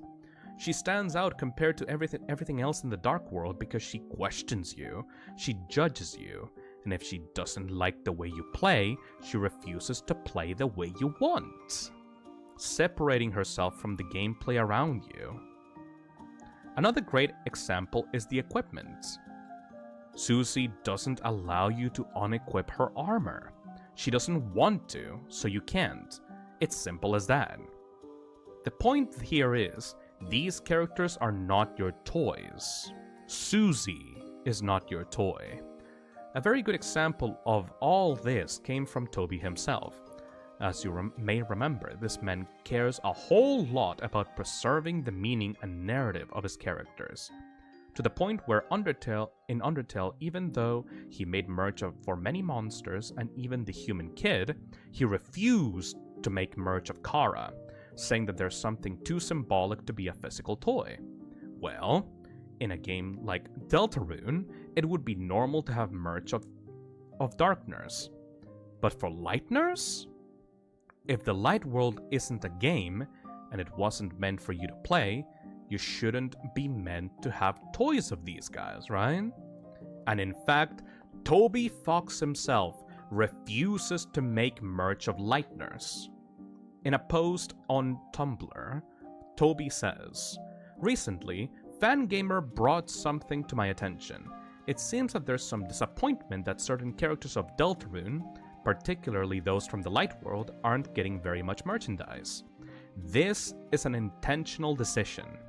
I wish I could explain more now, but when I consider everything, I don't think certain official merch, plushies, etc., of certain characters feels right for this game. Since Chapter 1, I told Fangamer that some characters would be more or less off limits after a certain point, and this feeling has only gotten stronger over time. These characters include Chris, Susie, and Noelle. Other times, particularly with Dark World characters like Spamton, I consider the game setting and think the game is improved by selling this. He's completely fine with Darkner merch, but it just feels weird for Lightners. Are you starting to understand why? Moving forward on this subject, it's sort of a common trope for RPGs to give the player a lobby, which grows as they progress in the game. For example, we mentioned it earlier, in Moon RPG you have Castletown, which grows and changes as you keep playing. Deltarune has one too, and it's specifically called Castletown. This place is extremely important. It's where Ralsei lives, and where the legend is revealed. It's where every single enemy you fight goes to live once you recruit them, and it's where you can train, buy items, and unlock new quests. But later on, it's revealed that this town's real name is another. It's your own name. The name that you put at the start of the game. The biggest and most important Dark World is called Player Town. And not only this, but everyone in it treats you as their absolute boss. With the knowledge of what differentiates light and dark, it's not surprising at all. This is what the Darkness Experiment is about. Gaster is creating a game. He is a fictional character who became obsessed with fiction ever since he realized his original world was fictional. And he's doing it through artificial, physical, in-universe means. Between 2015 and 2016, the Deltarune website already existed, and it only contained a picture hidden in the dark of text in Windings called him.png. This text was about Deltarune, and has Gaster talking of the legend that keeps the game referring to it as an interesting experiment. The same he quotes in his infamous Entry 17. That's why only you can seal the fountains. The Dark Worlds are the game. They can be entertainment for everyone, but their deepest nature, which secret bosses are aware of, is that it's all a game. This is your world. This is the place where your choices matter, where you have control, where you feel like you're playing a classic game instead of being thrown in a cage. But who would be able to consume and complete the video game, if not the player? Chris, Susie, Noelle, Birdly, they're all with you, but none of them is the player of Dark Worlds. None of them have the main Dark World named after them. None of them can seal fountains, except you. We're talking about a man who knows basically everything about his reality, and is literally beginning to study our own real world. Someone who has lived inside of a game in the past, and is perfectly aware of how it functions and what relationship we built with it. What better way to study the limits between what's real and fake by artificially recreating worlds of entertainment for you and the Lightners to explore? When you're a game developer, your mind is always on the audience. Every part you create makes you question how the audience will react to it. The reason we, as humans, make games in the first place is to help people by making them have fun and maybe give them something more than that through the experience we created. So the question isn't always, how do I feel about this character, as much as it is, how do you feel? There are certain Darkners, the secret bosses, who are aware of the real nature of their world and lose their sanity because of it. Do you remember what made Jebel insane? Everyone is participants of Deltarune without even being aware of it. All of this adventure is planned ahead. Darkners already know what Dark World will be next before it happens, and it's all part of this big journey that the legend embodies. Just like Chris and Susie were made into heroes by literally forcing them to fall into the closet through the doors locking. You, Chris, Susie, and Ralsei didn't choose to have the role you were given. You've all been put into it.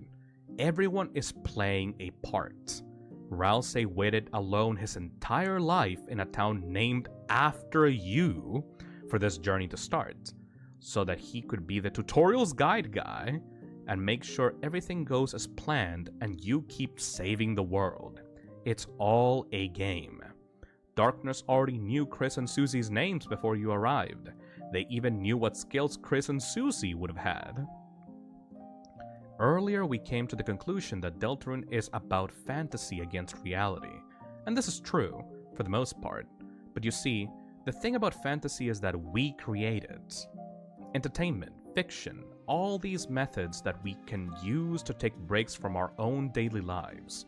They exist because someone put hours of their time into creating something, wondering how others would have reacted to it, feeling like a curious scientist, driving forward a social experiment. That's the power of creation. Games aren't any different. Out of all the characters Gaster could parallel in Deltarune, you'd expect him to parallel Sans or something, but instead, he parallels Gerson. Take a look at Gaster's backstory. Alphys might work faster, but the old royal scientist Dr. W.D. Gaster, his brilliance was irreplaceable. After all, the old one, Dr. Gaster, what an act to follow. However, his life was cut short. And now look at Gerson in Deltarune. It's been a few years since my father passed on. A brave man, brilliant and sharp. Chris, it is a shame you were not able to have him as a teacher, and difficult for Miss Alphys as his replacement. An intelligent man, remember for how smart he was, passes away and Alphys has to replace him. This seems to make no sense at first. Why Gerson of all people? Guess what Gerson is remembered for in this game? Gerson was blessed to have such a talent for writing that such a story created for such a simple purpose could blossom into such a large, wonderful, world-changing thing. That is the majesty of words, Chris. Gerson was an author. He entertains people. He tells stories. Specifically, he wrote stories about fantasy battles and heroes which still inspire people in the town to this day. He wrote The Lord of the Hammer, just like Gaster wrote Deltarune. Funnily enough, Gaster's name is also an anagram for stager, and you know how important anagrams are in the series. The definition of stager is one who puts on a performance or event. Oh, that's oh, I didn't know. I never knew about that. Oh, that's kind of fun, actually. The Light World is a place that's being forced to behave like a game, but this is not natural. Dark worlds, magic, fantasy RPG battles, none of these things are something that would normally exist if it wasn't for Gaster, who accessed this world by straight up shattering across all of reality. And while I know some people believe he's creating a game for some evil plan that only benefits himself, personally, I doubt it. What Gaster gains from making Deltarune is what many game developers gain from making art. That is, an open view on people, how they work, and what exactly is the limit that one can create between fiction and reality. Even more than through a book or a movie, a player's relationship with a game is incredibly complex. Their choices, their preferences, the way they feel about it. And when you're developing a game, you often find yourself having to wonder how the player will get through your game, to try to surprise them. Gaster is a scientist. He's interested in the world around him and in understanding how it works. And ever since he found out that he was fictional, and the fictional nature of his origin world, there's nothing more interesting to him than understanding how this concept connects to so many living beings. The way he describes this experiment is always that same word. Very interesting. The same word he uses as he watches you move through the save selector he created for you. He is curious and interested in you, in the Lightners, and how each person relates to what he created in their own unique way. Just a kind of feeling I'm sure many artists can relate to. In our real world, what Gaster is doing could be considered a social experiment. But to him, this is a scientific one, as it involves physical in-universe powers and connections of different realities. This doesn't mean that Gaster is good either, by the way. He does things out of curiosity to understand the world and study it, and if you were to use his game to murder Lightners and ruin their lives forever, that too would be interesting to him. I believe that's what gives him a sort of antagonistic nature. He's a constant presence, puppeteering everything behind the curtains. We use games to take a break, to have fun, to stop worrying about life for just a little bit. The issue with games only comes when sometimes they become almost an addiction. When you start attempting to make all those fantasy worlds your daily life. If you remember, Undertale was all about the short-term value of games against their long-term one, but it never focused particularly on explaining why the long-term one is so important. Why is it important to give a reward for playing that remains after the game is closed? This is a big focus in Deltarune. Had Susie traveled through the Dark World only clobbering enemies and having fun beating them up, never end up treating them as individuals or listening to you and Ralsei, do you think that she'd be happy? Sure, she probably would have had a lot of fun doing it, but at the end of the day, that's all she's making Dark Worlds into. Short-term fun. The truth is, people need hope. They need something that makes them smile and makes them feel hopeful for their future. Something they look back on fondly whenever life is hard and it can help them get through it. Maybe even through growing up. And that can be video games. This is what makes that long-term value so important. Reaching the end of the game doesn't mean anything if you haven't built something throughout the journey that gives it meaning. So, my question is, when will this game in the game come to an end? What is the ending that Gaster planned for Deltarune? Chapter 6. Freedom. We are approaching the final segments of this theory, and soon we'll have to talk about the Roaring Knights. But before we do, there's something I would like you to think about. We went to see how the Light World is not a game. It's a world that was never meant for you and doesn't function to have you in it. Undertale's Underground was structured to have a player.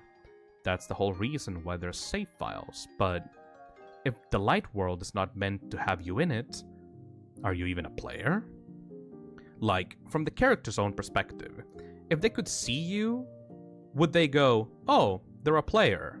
We're in a game"? No, they wouldn't. If we saw someone from above the sky coming down and controlling us and telling us what to do, as a spiritual voice in our heads in the real world, we'd think that they're a deity, a god. Not surprisingly, this seems exactly the direction that Deltarune is taking. As we've seen, our existence in this world is channeled through the Red Soul, a symbol of identity. But more specifically, we are represented by light. In boss fights, as you physically press on the character's skills, Chris orders them to do a certain move, and your soul shines light on them, making them stronger.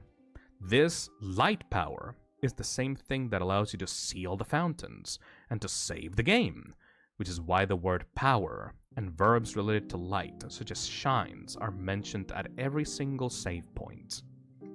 A very cool detail regarding this is that, since Chris is a lightener, your own save file with your own time and level will sometimes glitch at the start of a chapter and show Chris's name instead of yours. That's the save file confusing your two identities. Another thing I love is how the first time you save, you do it naturally. Any player who gets there will immediately run to the save file because it looks just like the one from Undertale. You are used to this, and the game comments on it too. By second nature, you reached out. The thing is that, in religion, God is light, and in Deltarune, that is no different. Light power. The town seems to have a religion that works around an angel, a classic deity from heaven, looking at them from above and guiding them through light. That's what you do for the entire game. Remember Player Town? The town with a giant castle that's your own castle and has your own name? Did you ever take a look at the castle itself? It's full of wings. It takes the role of the winged circle symbol in the Deltarune. And this is without even mentioning the inside of your castle. The angel motif is so huge here that every single door has wings coming from them, and one of them has a giant soul drawn on it as well. From the player being the angel, dozens and dozens of religious parallels are born. This game does that a lot. For example, Noelle has a lot of angelic imagery that is very symbolic of her character. Angels are commonly associated with the idea of freedom due to their wings, just like birds. But Spamton doesn't call Noelle an angel. He calls her the angel with tattered wings. Someone who wants to fly, but is unable to. That's what Noelle's entire character is about. Noelle is a dreamer. Noelle wishes to do crazy things and break the rules, like Susie does. But she grew up her whole life getting used to the idea that she's not strong enough to do that. She thinks life pushes her around and she can't do anything. And how couldn't she? Des was taken away by her outside of her control. Chris distanced themselves outside of her control. Her dad got sent to the hospital outside of her control. She thinks that she's weak. But she has dreams. Very big dreams. Which is why, in the dark world where fantasies come to life, her wishes to feel strong and in control of her life manifest through extreme power. A determination that Queen wanted to use for her plan, and that the player utilizes in the weird routes. Under the player angel angle, the parallel in the weird route becomes clear. Noelle is your key to freedom, because you're making her just like you. You're breaking the rules of the game, going against the path life intended for you to find your freedom, and you're toxically convincing her that it's a good thing by making her stats level up, by making Noelle strong, which is addictive to her because she's used to feeling weak, to have people talk over her in class, to have Birdly treat her like a damsel in distress that can't do anything by herself. Now that she's doing things that no one else can do, because you're making her free just like you, you're basically forcefully removing her tattered wings and replacing them with your own. Compared to the normal route where Noelle slowly gets over her fears and finds her own internal strength in courage rather than an external physical power. In fact, have you ever noticed how many religious parallels Noelle has? Specifically with Jesus. Thorn rings, crown of thorns. She is Jesus to your being a god. She is the Christmas girl. After all, she hears your voice and listens. Let the angel's power light your way. You and Noelle were filled with power. She got fucking crucified at the end of the chapter 2, the chapter 2 ending. One of my favorite examples of this is in the Weird Route, when you equip her with the ring. Every time you win a fight, a unique animation will play, showing Noelle locked inside of a snow globe. This snow globe is actually Player Town. You know, the town with angel wings everywhere. The one where even doors have angel wings and the cages have a soul with wings drawn on it. Chris locks you in a bird cage for fuck's sake. Bird cages are like the absolute symbol of lack of freedom in literature. Because birds are angelic creatures, they have wings. They're meant to fly freely, but you're a bird attempting to fly somewhere you're not meant to be. The angel, like any deity from our real world, is a concept. We know from Father Alvin that there are other religions in the light world, meaning the angel is most likely not a literal person in the sky, but rather the idea that there might be an entity like that, an idea that people are free to believe it or not, like real-life religions. So, when we talk about the player being the angel, I don't see it as you being literally the deity of the light world, but rather as you perfectly filling the role that Lightners have built around this concept. They think of the angel as a higher entity from a higher layer of reality that watches over them from above and guides their way through light power. You're an entity from a higher layer of reality that watches over them from above and guides their way through light power. This is where the subject of freedom from the secret bosses comes in. What characterizes secret bosses is their awareness of being in a game. Not a literal video game. I'm talking of the knowledge that the physical matter of their world and existence is made of strings, which lead to a crazy scientist who wanted to make an experiment. This is different from being aware that they're objects. Someone like Queens knows she's a computer, but to her, being alive is normal. She doesn't know the origin of their reality, and the real reason she's alive to begin with. But Spamton and Jevil do. They know why they exist. They exist to be a part of this experiment made by Gaster, to be unaware participants like everyone else. And their whole world will most likely stop existing once you're done with them, once their purpose in entertaining you runs out. They are, yes, controlled by fate, but not in the way Lightners or us humans intended.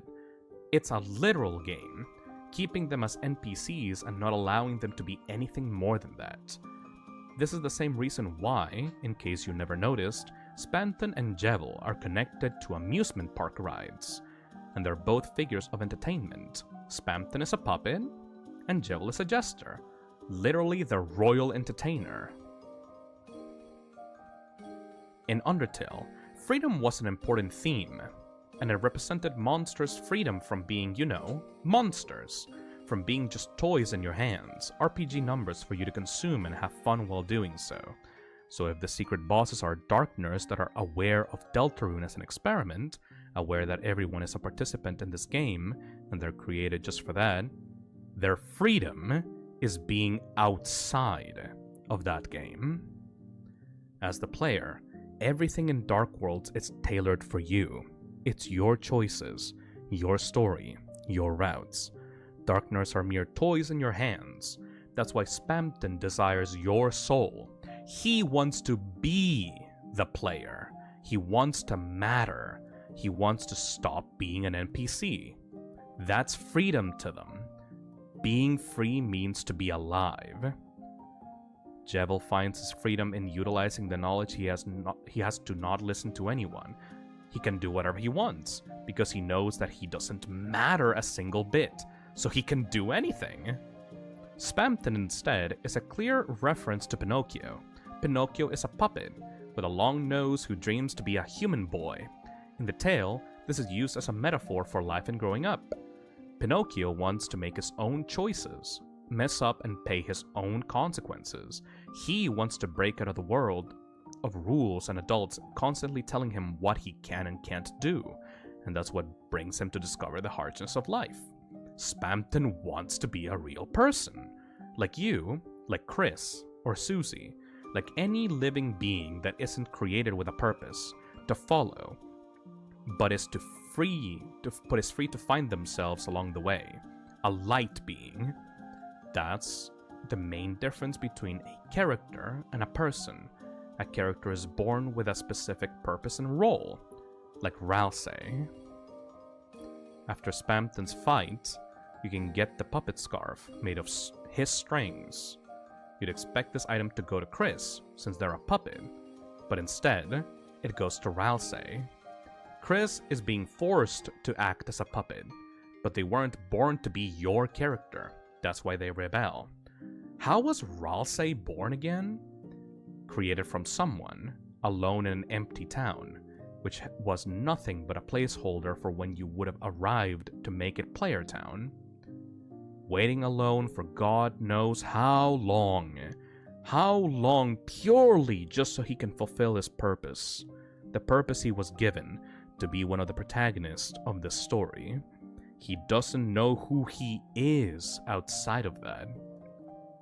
No one told Susie to be sarcastic and mean. She chose it herself.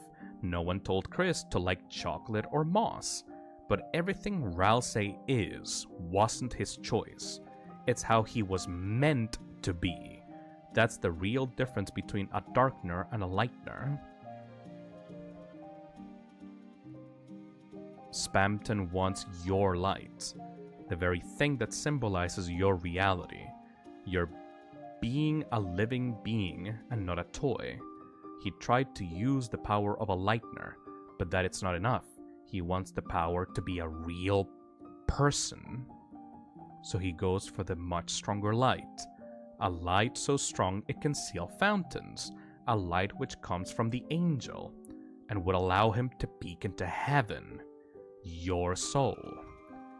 And what is really creepy about this is that he can't. Spamton can't be more than just a puppet, because that's what he was created to be.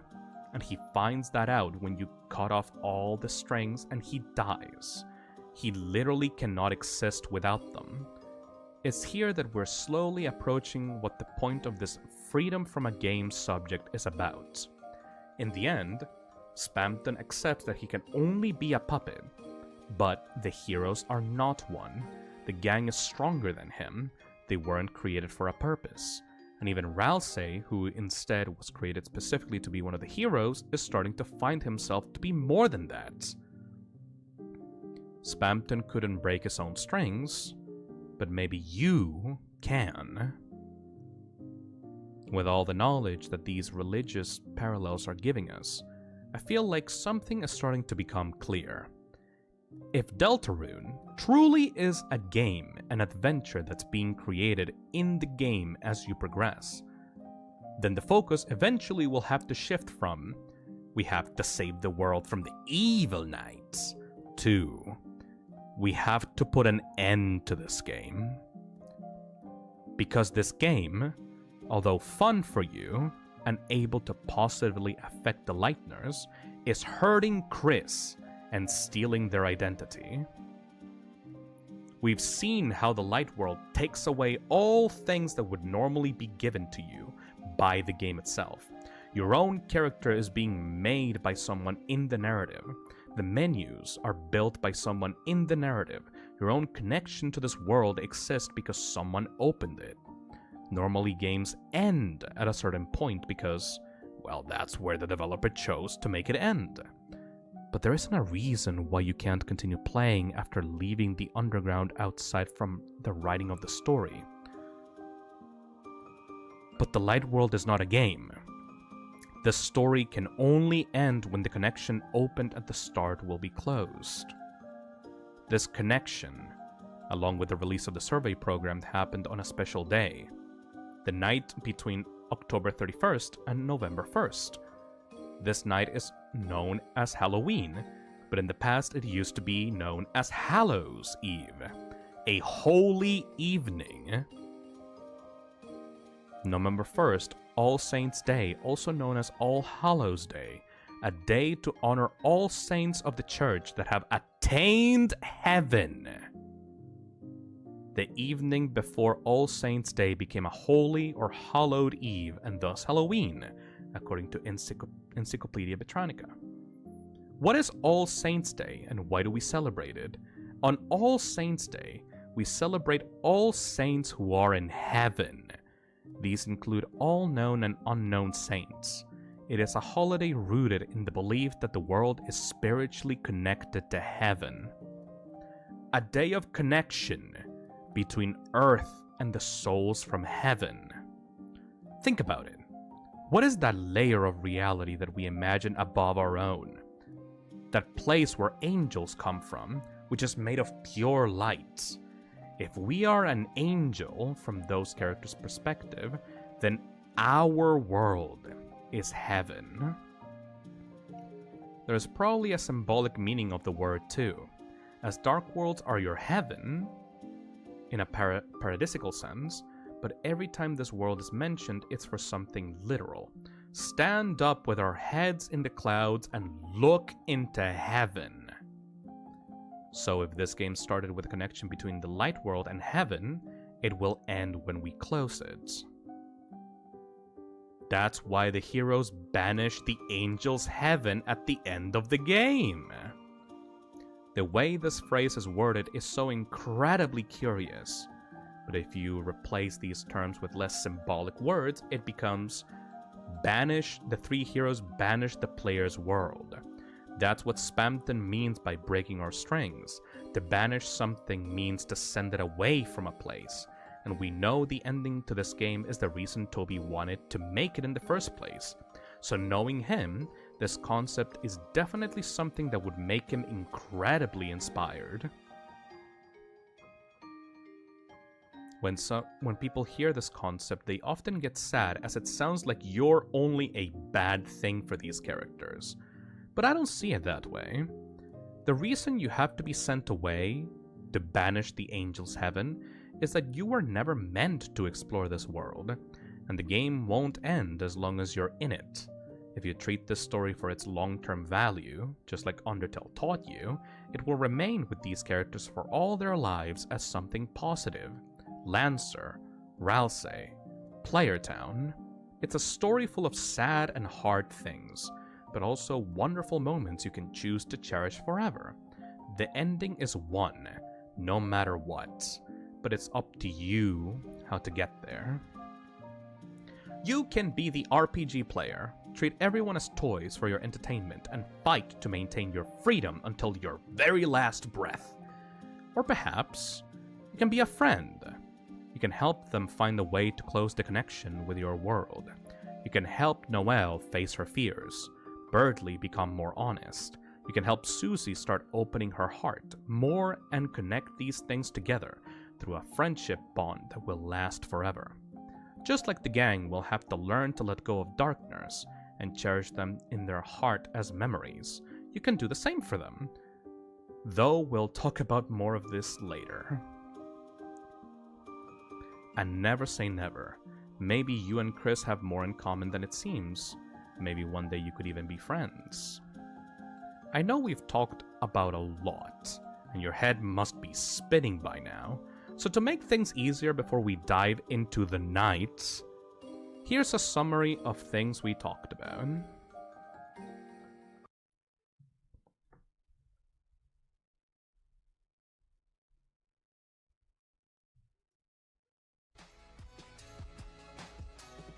Deltarune is Gastro's experiment to study the nature of fiction.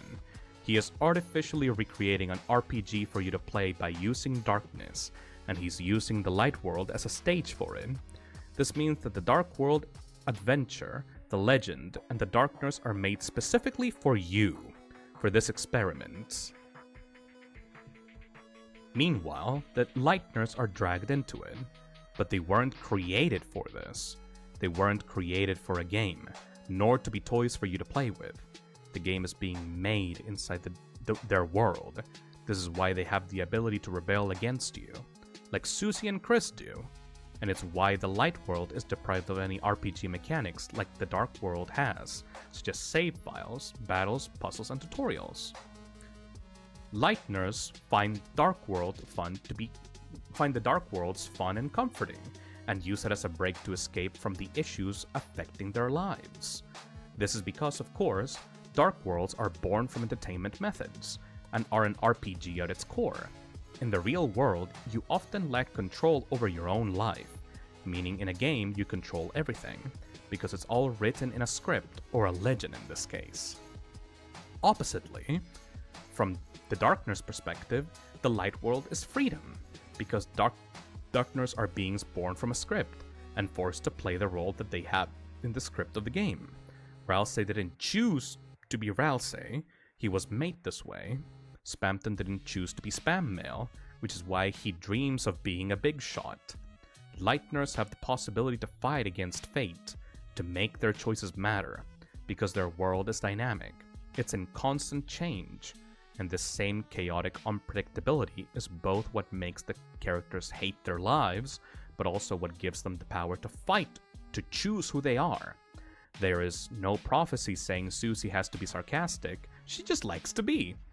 Which is why some Darkners dream of being real Lightners, and why replacing your life with fiction would be harmful in the long term. There are many implications in the game that, since the Light World isn't a game, but rather the stage on which the game is built, you're not seen as a player from the Lightner's perspective, but as an angel.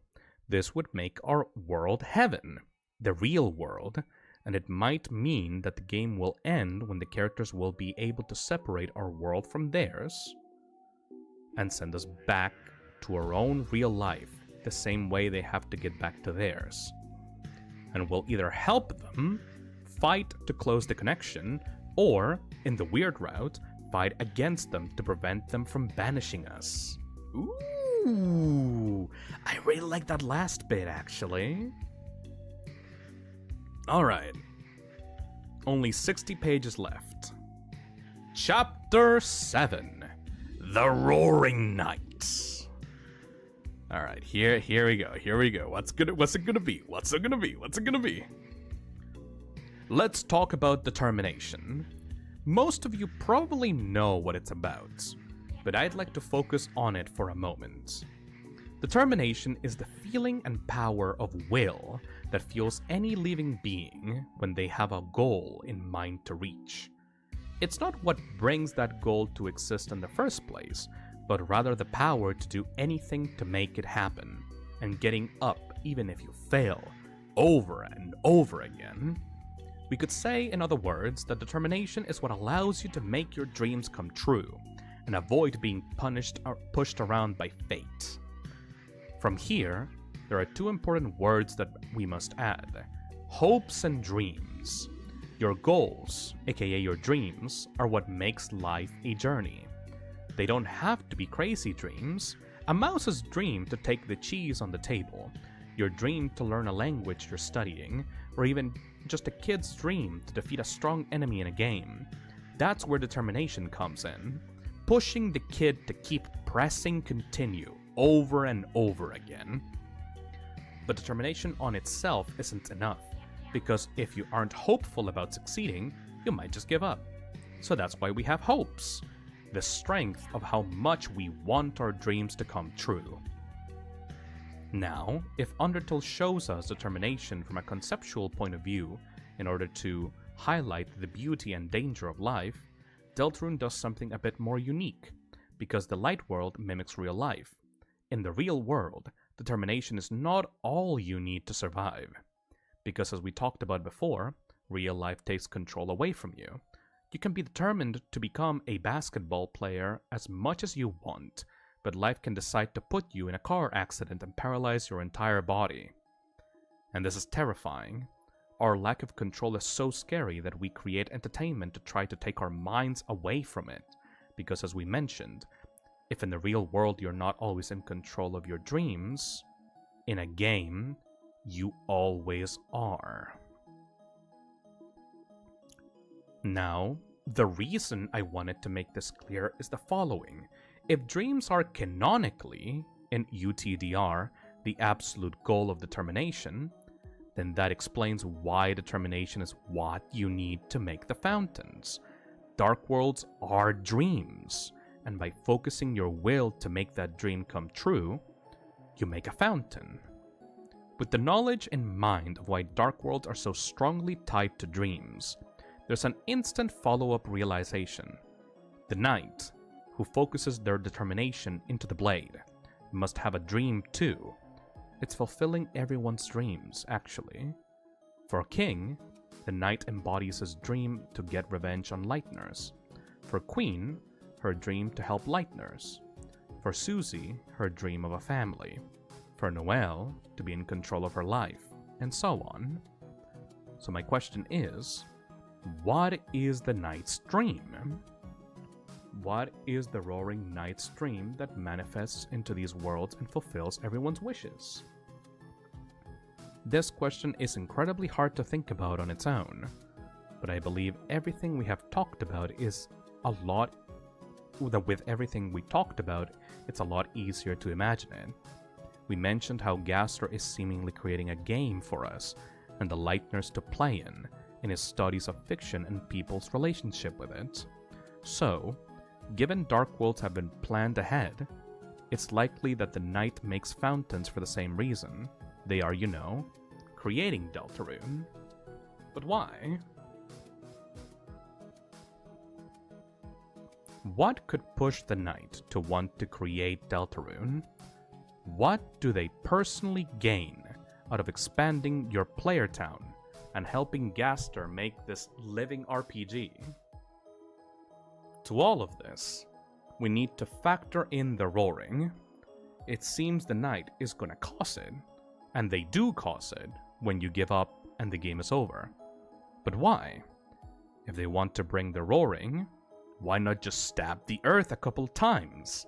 Why not make fountains in rooms you can't access instead of making them in public spaces, extremely easy to find?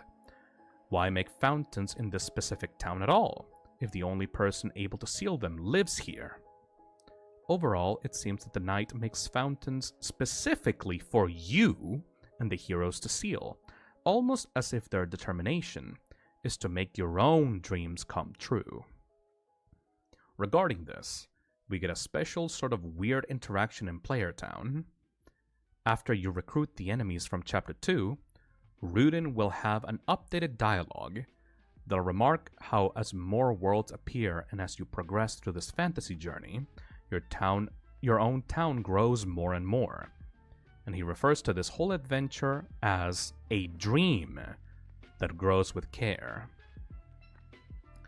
Things have changed again here in Player Town. This is a dream that grows with love and care. Please don't be afraid to dream. This gives the sweet idea of Deltarune as a game and journey being kind of like your dream. You're the player. You downloaded this software to play, to have more Undertale. And as this journey progresses, your dream grows and expands your cute little town. Now, there is another very important moment in the narrative where dreams affected, and that is where in the Spamton fight. If you remember, Spamton's dream was to be a big shot, because it's the opposite of what he was made to be. To fulfill his twisted dreams, Spamton needs to steal the Neo body. Spamton never gets to reach his dreams, but that's besides the point. What I'd like to focus on is, why the hell is the Neo body so powerful? A sketch of a robot drawn on MS Paint by Mettaton on the library's PC. That doesn't exactly make me think of something powerful. We could imagine that, perhaps, Mettaton drew it specifically to be powerful, but the answer is deeper than we think. Swatch reveals to us that the Neo body is not just Mettaton's drawing, and it's not just the body itself that is powerful, but what it represents. That robot is the physical, living embodiment of Mettaton's dream. And Mettaton's hope for that dream to come true gives it an immeasurable power. Oh, by the way, before we continue, there's a fucking cat on my lap right now, and he's purring like a machine gun. Listen to this.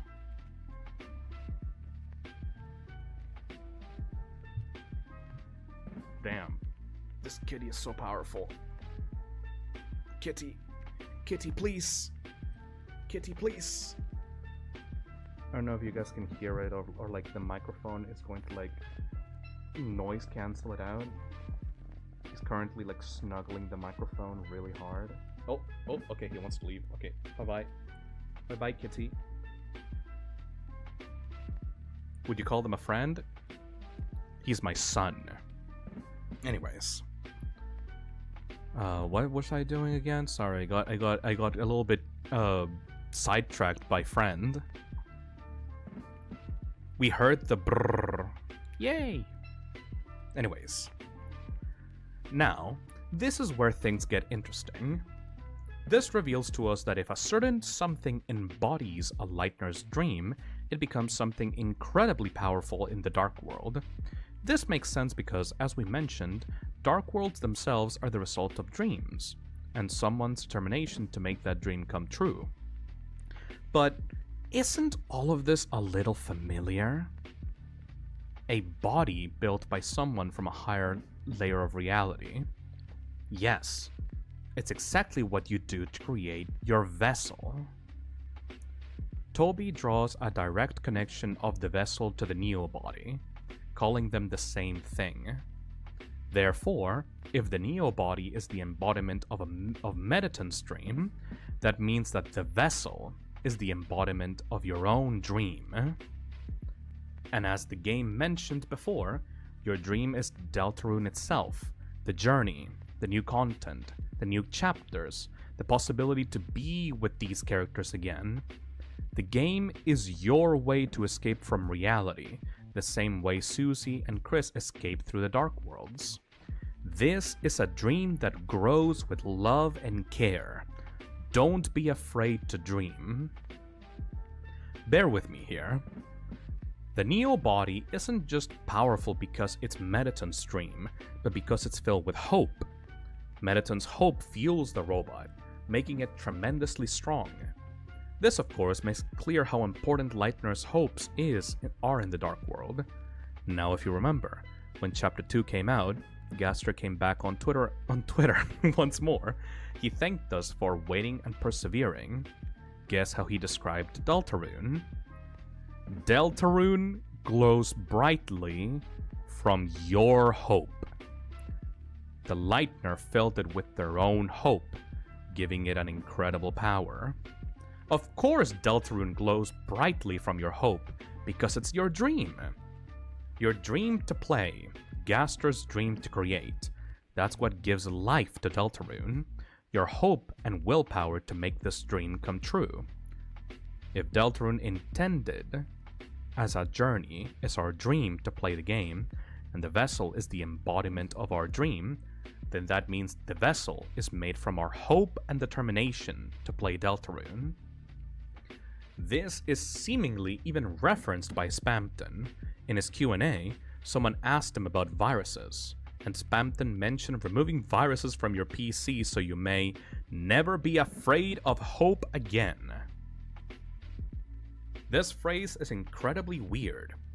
Why would you be afraid of hope? Well, when the survey program released, it was detected as a virus on many PCs, to the point where Toby had to intervene and make a tutorial on how to bypass the Windows Defender. This text may be a clever reference to the vessel's creation, and of course, we should be afraid of hope because it fuels the vessel and makes it insanely powerful. With this in mind, let's take a look back at how the game was released. Gaster appears on Toby's Twitter account, and he tells us that he wants to create something new, but it is very, very far from complete. From the way he talks about it, it seems like a game. He then tells us that, in order to create this game, he needs our help. He's gonna give us some questions, and we'll use our answers to create it. Not long after, Toby quotes his tweets, seemingly confirming our assumption. What I'd like to make clear is that Toby wanted people to believe they were downloading not a game, but a survey to create a game in the future. This is exactly what everyone thought, and why the game was called, well, Survey Program. Everybody happily downloaded it and expected it to be a simple program to answer questions. But when you begin the game, Gaster appears as he promised, And just as he promised, he does begin asking you questions he needs to create the game. Except these... Oh, shit, I just noticed what he's talking about. Oh, fuck. Except these questions aren't about a game at all. They're about a character.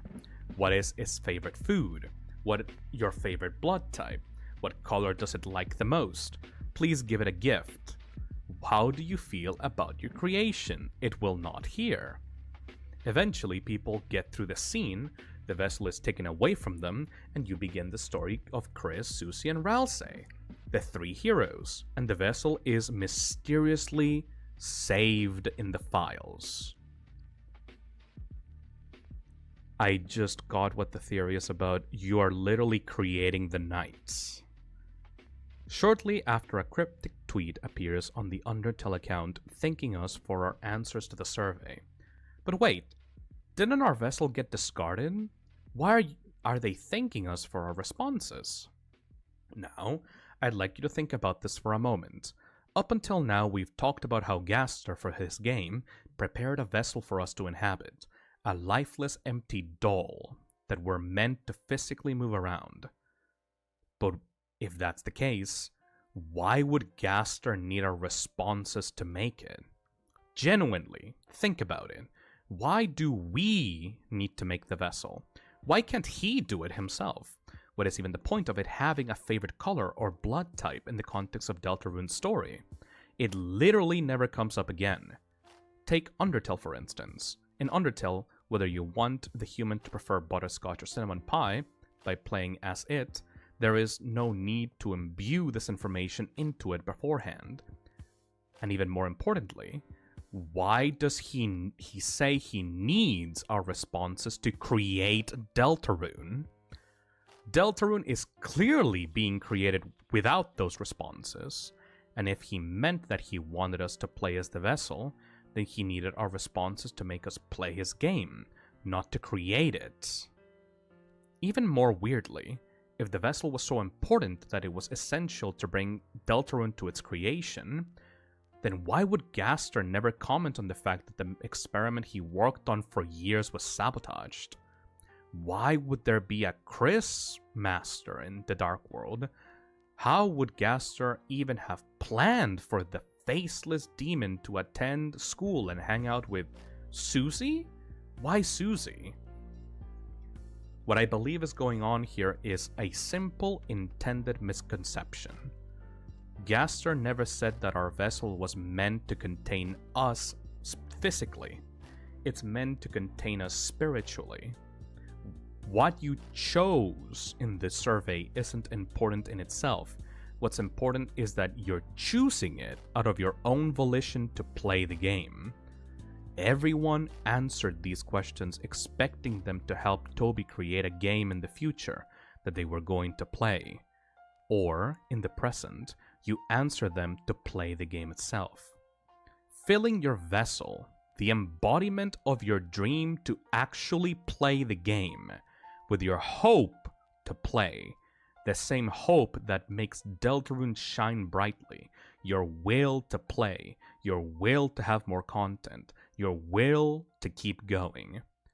Your own determination to play Deltarune flows in the vessel, and the Roaring Night releases that determination into the Dark Worlds to create Deltarune.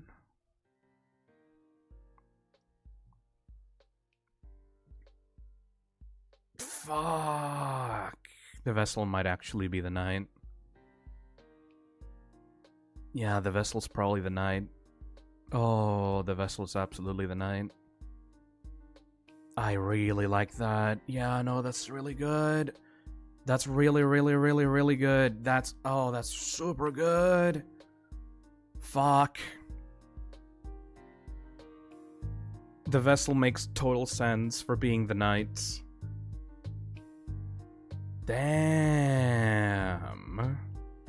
That's some sick art, by the way. Oh yeah, hell yeah.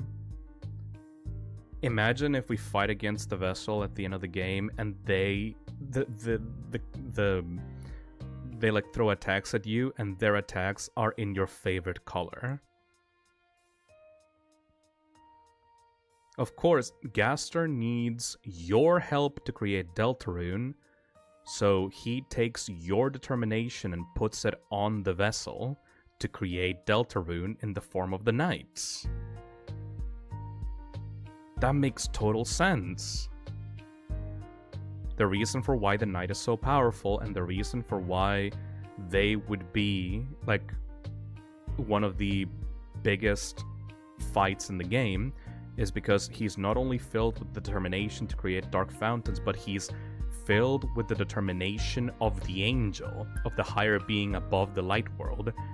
He is filled with our own determination to create Deltarune, which is why he's opening the fountains in the first place to continue the game, and why he's just not stopping. He will continue to open dark fountains for us to play, and the moment that we give up on playing the game, the roaring happens, because we've given up on actually continuing to play this fantasy that we made the vessel specifically to make at the very beginning of the game. That is perfect! That is amazing! The reason for why the vessel does this is because we want to continue playing the games. Therefore, the vessel will continue to make dark fountains as long as we want to continue playing the game. This is why it's a survey program. Gaster wasn't lying when he said he needed our responses to create Deltarune. Your responses create the vessel, and the vessel creates the journey itself through the Dark Worlds. It's the living embodiment of your dream to play the game, filled with your hope and determination to have more of it. That's why only the player can seal the fountains, because your own determination created them in the first place. That's why your player town expands as the knight makes fountains. That's why it's described as a dream that grows with care. That's why your hope makes Deltarune proceed well.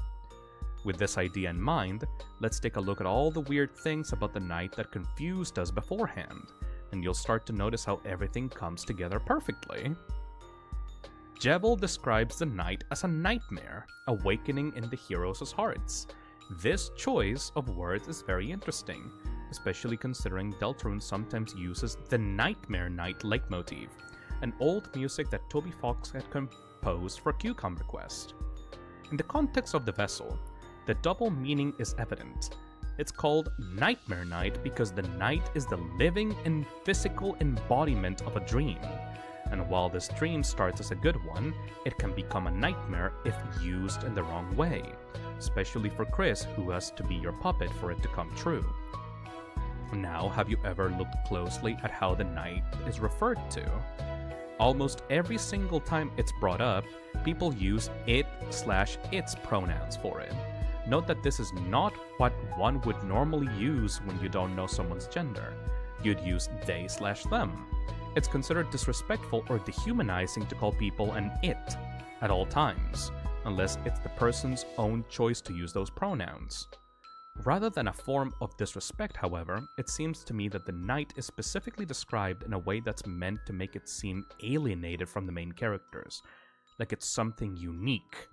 King says that he can't be friends with Chris because your very existence goes against our own, because Chris is a Lightner. You'd expect him to, at the very least, have some mixed feelings about the knight. But instead, he doesn't just like the knight, he worships it, like it's a godlike entity from above any of them, both Lightners and Darkners. It becomes more evident with Queen, where she describes the knight using a hyperbole long hand, and then she claims it deigned to create the fountain. I had to look up this word because I genuinely have no clue what it meant, but apparently she means the knight is so important and above everyone else that this world is like a benevolent gift from above. Oh, like the angel. What makes this so unique is that the queen is fully aware that any Lightner has the power to make fountains, so the knight isn't special in that regard, and yet she treats Lightners as slaves and the knight as a deity. Not only that, Just like King, Queen worships the night and seems obsessed with its greatness, putting it once again above anyone else, including Lightners. This later leads to Susie's description of the night. As we can imagine, all of these weird godlike descriptions of her make her question if the night is even a person, and not a deity or unique creature, which is why she says whatever they are instead of whoever they are. Anyway, guess who is the only main character in this game to use it/its pronouns? The vessel. The night being created like its own unique thing makes perfect sense for the vessel, because it is its own thing. It's not a lightener or a darkener. It's a being created in the image of a godlike entity from a higher layer of reality, the angel. And on the matter, Deltarune wouldn't exactly be the first example of a spiritual vessel. This game has a lot of religious parallels. Do you know that human vessel is a repeated concept throughout religion for someone willing to carry God's will or embodying a particular quality? You may be more familiar with this concept under the name Avatar. In a game, an avatar is the character the player personalizes to play, but in some religions, and commonly in media, an avatar is the embodiment of a deity on Earth, often serving almost as a piece of the deity's entity, and power while maintaining its own identity. If you want a fun example in popular media, Moon Knight is the avatar of Khonshu, an Egyptian god, and he calls himself a knight, the Moon Knight, because he served Khonshu's will. The vessel is your avatar. He is your knight. In a game, this simply would mean the personalizable character, but in the light world, since you're the angel, this concept takes on a religious imagery. That's fucking awesome! That's awesome! The night is literally our night. Of course, if the hero's end goal is to banish the angel's heaven, then the night being the angel's avatar connects everything perfectly. We are the angel, they are our knights. That's exactly what the night does. It carries your will and uses it to make fountains. This may be precisely why it's a knight in the first place. Knights serve their lords, and so does the vessel. A knight is a man who served this foreign or a lord as a mounted soldier in armor. And trust me, the connections are only just starting. In his shop, Spamton accidentally let something slip from his mouth regarding the knight, saying it's connected to communion. Immediately after, he starts apologizing profusely to the heir, looking almost terrified. In the past, people thought that maybe communion meant the physical Christian act that people do in church. But Japanese seems to debunk this, as communion is translated with something along the lines of contact. This means that when Spamton connects the knight to communion, he's talking about communion as the spiritual connection between people, usually with God. This feels like a case where English is more specific than Japanese. Contact is a general connection with someone. Communion is a connection with someone that involves sharing or exchanging intimate thoughts and feelings on a mental or spiritual level. That's why it's often used in the context of deities. The act of praying in itself is a form of communion, as you're connecting with God and expressing your needs, your thanks, etc. Spamton mentions that he had a communion/contact with who we believe to be Gaster, and this transformed him into what he is nowadays. In this context, the reason behind the word is clear. Gaster exchanged truths, thoughts, and revelations about the reality Spamton lives in. And that deeply affected Spamton mentally and emotionally. Wanna know something crazy though? The start of the game is exactly this. It's a communion between us and Gaster, in the sense that the vessel creation is a survey, a literal set of questions. About what? Your favorite foods, the color you like, your hidden feelings, your thoughts. You're exchanging those things with him. You're literally having a communion with Gaster. And the result of it is the vessel, which is why the window is named Contact. In this context, Spamton connecting the night to communion and contact makes perfect sense, because the vessel was the literal result of communion. Fuck, this is good. Oh, fuck. Am I gonna become a Vessel Knighter?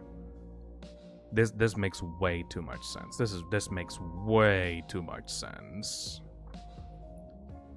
This also would explain why Spamton is scared of talking about the night. It's likely that he's being monitored by someone, either Gaster or the night itself. He cannot tell you about it for now, because if the cast learned the truth about the night, they'd also learn the truth about the experiment as a whole, and it wouldn't work anymore. He needs you to keep believing that you're saving the world from an evil bad guy. This would even give a more clear idea as to why the night is described as godlike, because it is godlike, in a literal sense. It is a piece of a deity. It may have even been referenced in Toby's imaginary intro for the game. People have pointed out how this is very, very similar to Jacob's dream in the Bible. He dreams of a staircase, and at the top of it is the entrance to heaven. And with angels on the stairs, God stands at the very top in front of the gates and looks down to him. If, as we mentioned, heaven is our world, then of course the night is in front of that symbolic white door. It's a piece of the angel, you, looking down from above like a living deity. Toby Fox describes the intro to Deltarune before it was scrapped as, "The best part would have been at the end when everyone is running up the staircase as the silhouettes of the bosses from all the chapters show up, and then the knight, standing in a white door at the top of the stairs, turns around and looks down at them." Regarding this, we also know that the knight is repeatedly tied to Han's imagery. This seems kinda random normally, but in this context it makes a lot of sense.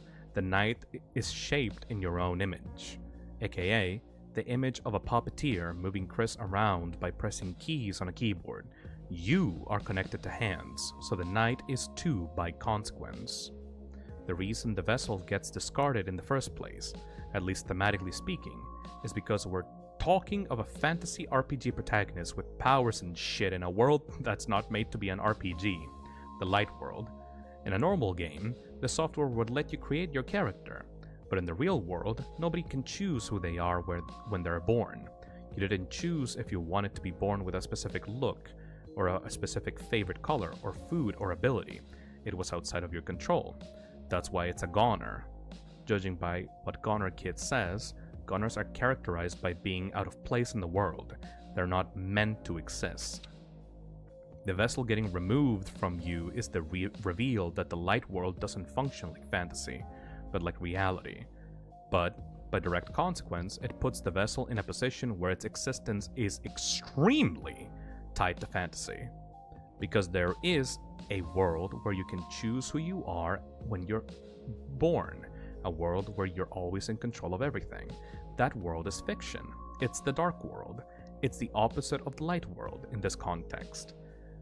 The Roaring Night being described as unique and different gains an even deeper imagery.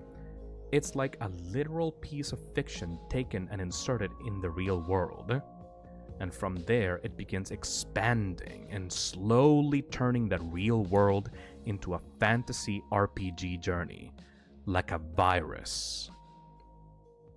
Overall, Vessel Knight makes everything fit together perfectly, especially with the Angel's Heaven in mind. But there's something we've been trying to avoid until now. What the hell is the deal with the roaring then? If the night makes worlds for you to consume, why would it want to destroy the world? Oh, we'll get there, trust me. But in order to get there, we need to take a step back and look into something else about the vessel. The very existence of this being means that you have two characters in the game. Chris, the yellow-skinned human you control who has a name you cannot choose, and Name, the vessel, the human for which you choose the name, but that you do not play as. Does that sound a little familiar? Like something you used to know? Like staring up at the ceiling? Anyway, if you feel that way, it's because this is the exact same thing that Undertale had. You had Frisk, the yellow-skinned human you control who has a name you cannot choose, and Name, Kara, the human for which you chose the name, but that you do not play as. Well, now, funnily enough, take a good look at these sprites. If you look at their shirts, you'll realize it's a parallel. Chris and the vessel's shirts are Frisk and Kara's shirts inverted. Kinda how Deltarune is the letters of Undertale rearranged. Oh, so it's like in Undertale, you play as Frisk, and Kara is like the true character that you don't play as. But in Deltarune, you play as Kara technically, and the vessel is like the Frisk kind of parallel that has less personality and like has a single purpose, which is to create the game. Ooh, I like that a lot actually. Before you worry, no, I'm not trying to say that Chris is literally Frisk or Kara is the vessel. What I'm saying is that, if you remember from the first segment of this document, Kara was written as a concept bigger than themselves. They're called Kara from character, because they're your true RPG character and embody the essence of the underground as an RPG instead of a living world. Those kinds of mechanical sensations that can turn reward systems into work, and take away what makes the characters individuals and not sense of lines and numbers. Now remember what they say at the end of their monologue? Let us erase this pointless world and move on to the next. I believe that the vessel is meant to be the true character of Deltarune, the same way Chris is the main character, like Frisk was in Undertale. This would mean that the vessel, like Kara, carries the essence of the world you're playing in only as an RPG and software instead of a living world. Kara was all about progression. You defeat a boss, get a weapon, use it to kill a stronger boss, upgrade it, get stronger, repeat until there's no game left. That's exactly what the Knight is doing, progressing your game, upgrading Player Town, and making you stronger. Every time a number increases, that feeling, that's me. Guess how your level increases in Deltarune? When you seal the Knight's fountains. Heck, up until now we've been talking about this idea of your own character being empty/soulless and carrying your own determination to play the game. That's exactly what Kara does. Have you ever noticed just how many Kara parallels the vessel creation has? The Japanese version uses the exact same UI. Your name is in Deltarune parallels my name is in Undertale's Kara flashback. Secret responses for naming the human like some of the characters like in Undertale when you name Kara. Game resets/crashes if you name the human Gaster like in Undertale. Unused vessel sequence that parallels what happens when you sleep in bed in Undertale and have the Kara flashback. There is even this very odd choice where the character limit for the player's name is 12, but for the vessel it's 9. The number Kara was associated with, and one of the typers used in the unused sequence is 999. The number 6 in repetition is used everywhere when it comes to Gaster. Just like how with Kara, 9 is also a repetitious number. It's implied that there is a layer of darkness beneath the ground from which the fountains are taken from. Jevil mentions this in his dialogue about the Knight, saying that hell's roar bubbles from the depths. In media and some religions, hell is seen as an underworld, a place beneath the earth's surface. This is most likely why Jevil connects it to hell. The background where you create the vessel is called depth. This would imply that the vessel is being born from the depths of darkness, or in other words, born from hell. That explains why Gaster is Satan, and would make the vessel a demon of some kind. A demon that comes when you call its name. Just like Kara. There would be even more evidence if one wanted to look deeper. But I don't want to focus on this for too long. The point is that it's really likely for the vessel to take the role of your true character in this game. Oh shit, I'm gonna interject this document a little bit and like add my immediate thoughts to this because it seems like it's going somewhere else right now. You know what I also just realized? Of course, Gaster would know how to make a vessel similar to Kara, because Gaster comes from the world where Kara exists. Gaster literally looked at Undertale the game and saw how it needed Kara as a playable character to be able to have this connection with you, the player. So Gaster literally saw what happened in Undertale with Kara and tried to replicate that as a scientist, like an experiment. He saw something that happened in nature, in Undertale, in his world, was fascinated by it, and thus created a vessel for you to name, just like how you named Kara in Undertale. The experiment made by Gaster is something that he wanted to replicate from Undertale. He saw the nature, the natural phenomena of Undertale, how it naturally called the player into its own world, and synthetically replicated it with the vessel in Deltarune to create Deltarune. That's so...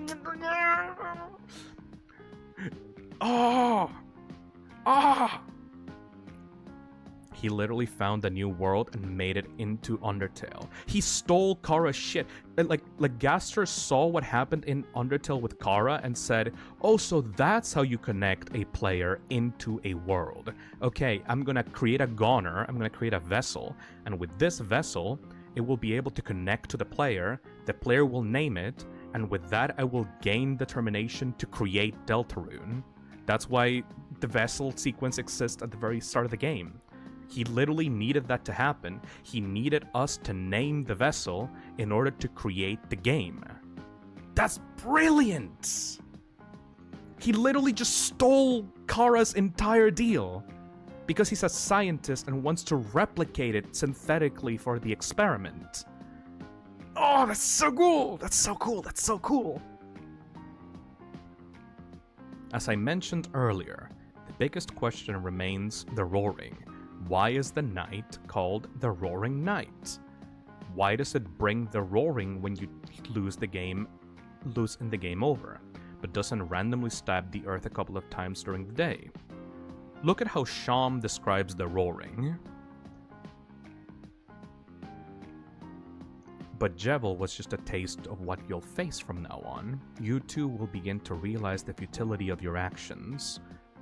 At that time, feel free to come back here. I'll make you tea, and we can toast to the end of the world. Apparently, what caused Sham's depression was hearing Jevil's words about their reality. But Jevil doesn't talk very much about the roaring. His main thing is saying that everything is a game and everyone is unaware participants. This always made me feel like there must be some sort of connection between everyone being participants for a game and the roaring being so inevitable. Because think about it, why would the roaring be inevitable? If the knight is someone who doesn't actually want to bring it, and rather does it by mistake, either for escapism or because they don't know what the roaring actually does, then that seems very avoidable to me. Why would Chris, Susie, and Ralsei's actions at preventing it be completely futile no matter what?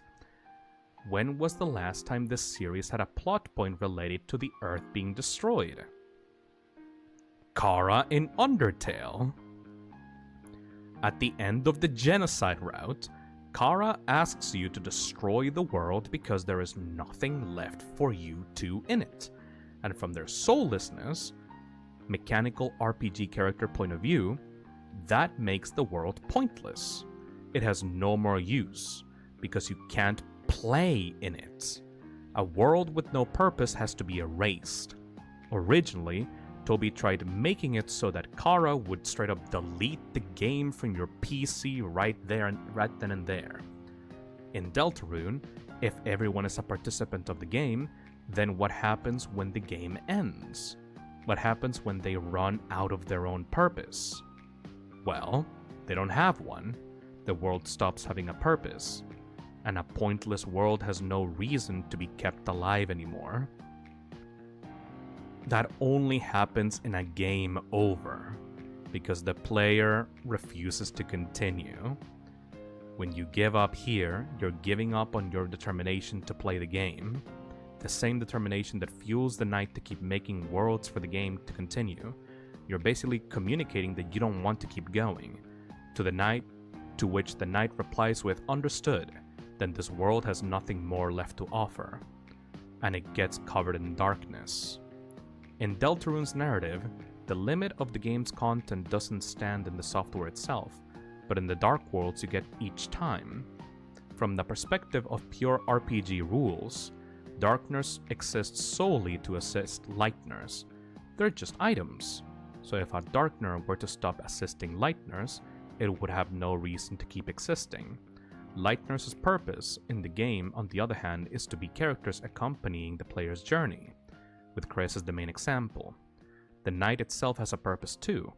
It exists to make fountains and bring the game forward. If the game was to end, it would have no reason to keep existing. It becomes a broken toy. In this view of things, everyone and everything has clear roles, objects with a purpose to follow, unable to choose who they are. And because they exist solely for this, their existence is meaningless outside of that role. In the same way, the world itself only serves a purpose as long as it can be used as a stage to make dark worlds an escape from reality. Once you stop playing in the game over, the game reaches an end. Therefore, this world stops having a reason to keep existing, and the roaring happens. But that's not all the game is to you. Ralsei is so much more than an object, whether or not he assists Lightners or doesn't. The game and its characters mean more to you than strings of lines and numbers to progress the game and consume content. You're emotionally attached to them. Chris is more than just a silent self-insert for you to control. Everyone is more than just the purpose they are here for. The reason you don't want the world to be destroyed after you stop playing isn't tied to some logical purpose. It's love. Something that can't be represented with numbers and roles. This would lead to the final conflict of the game. Once you and Chris make amends, you and the Fun Gang are gonna try and find a way to put an end to the experiment by banishing our world away. As we mentioned, but for the Knight, this means not having a purpose anymore. It means the entire world not having one, which is why they will attempt to destroy it. The roaring is the embodiment of games and fiction solely for its mechanical existence on the surface, and your fight to stop it is the antithesis of that. You're fighting to prove that Ralsei is more than just the role that he was made for, that games can be more than the physical content they contain, and by that, and by consequence, the vessel itself could be more than what it was made to be, if it allowed itself to be. In short, I really like to see the roaring as paralleling the game's robotic existence as software following a script, and your attempt at stopping it as love, emotions, and all the kind of wonderful things in life that make Deltarune more than just its physical limitations and rules as a game. This would also explain why the Titans have the save icons on their faces. If the saves are born from your will to play the games, and the roaring is born when you don't want to play the game anymore, that basically makes the Titans anti-save files. The roaring Titans and Angel's Heaven are all tied to the angel, you, just like the roaring Knight is by being your avatar. Before we head into the final segment, I'd like to add one last thing about the night. In Undertale's code, there is a text known as Demon Text, called this way because every variable for it is named Demon. At first, the message was a warning from Toby. Part of this game's charm is the mystery of how many options or secrets there are. If you're reading this, please don't post this message or this information anywhere, or doing secrets will become pointless. If you can find the in-game context for an asset, you can show it off. But if you can't, it probably means you haven't looked hard enough. Anything unused I'll probably post myself, later. Living in a world like this, where people can simply cheat out the answers from the code, your impatience has really damaged you, hasn't it?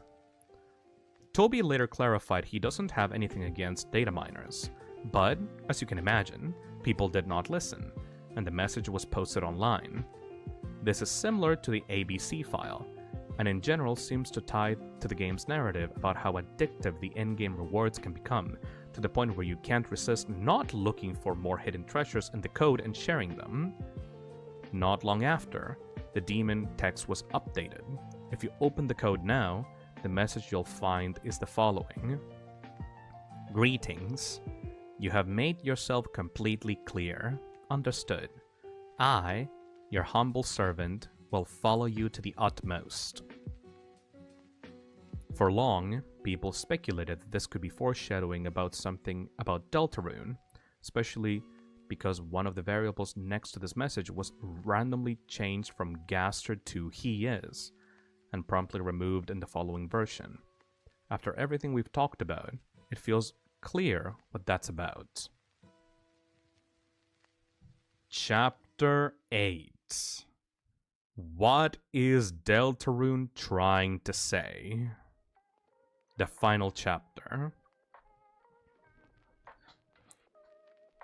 What the Roaring Night feels to me, at its core, is an addiction to fantasy. The way it's described, the way they behave. Vessel Knight is beautiful because it's driven by your own will to escape from the dark world, from the real world. It carries your determination, your dreams, and releases it into dark worlds that fulfill all the characters' wishes. Each dark world could basically be its own standalone game, but the Knight keeps making more. You finish a story only to start a new one. Again and again, you finish a world, increase your numbers, and move on to the next.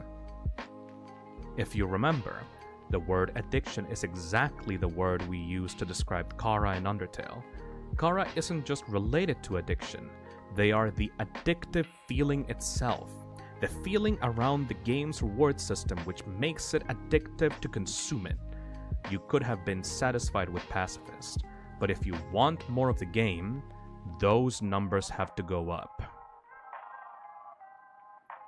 A lot is going on in the world today, from personal things like work and family in our daily lives to the global scale of threats. Games offer an escape from what's going on around you. They offer you a spark of hope, a positive reward when it seems like rewards in the real world are few and unreachable. Because it's satisfying to play, to kill enemies, to increase numbers, unlock new things, and take a break from reality. This is what truly connects you, Chris, Susie, and all of the Lightners. You all have your issues, your fears, your fights against fate for control, and Deltarune gives you a break from all of that. This is why Deltarune focuses so much on your choices not mattering, because that lack of control is what we all escape from. That's what the Knight feels like to me. The vessel is, yes, your dream to play Deltarune, keeping numbers going and all that, but to Susie, it's her dream to not be scared of affection anymore, to not have to hide herself out of fear of being hurt, to be able to be herself and to have people who like her. To Noelle, it's a world which she can finally find the courage to say no and control things herself. Her entire life has been dictated by a fate against her will, and she feels powerless. But in the dark, we could do this for every character. Games can be meaningful for everyone, for a million of different reasons.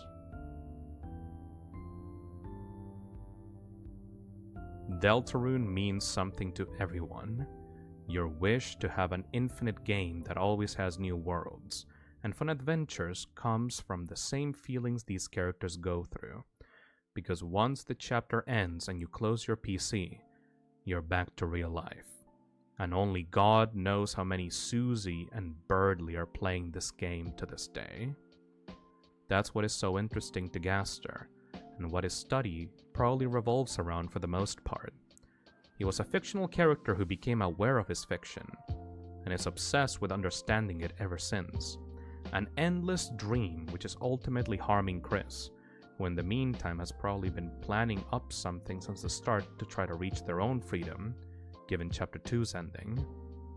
In the context of this theory, I think Chris's fountain is an attempt at steering fate in their direction.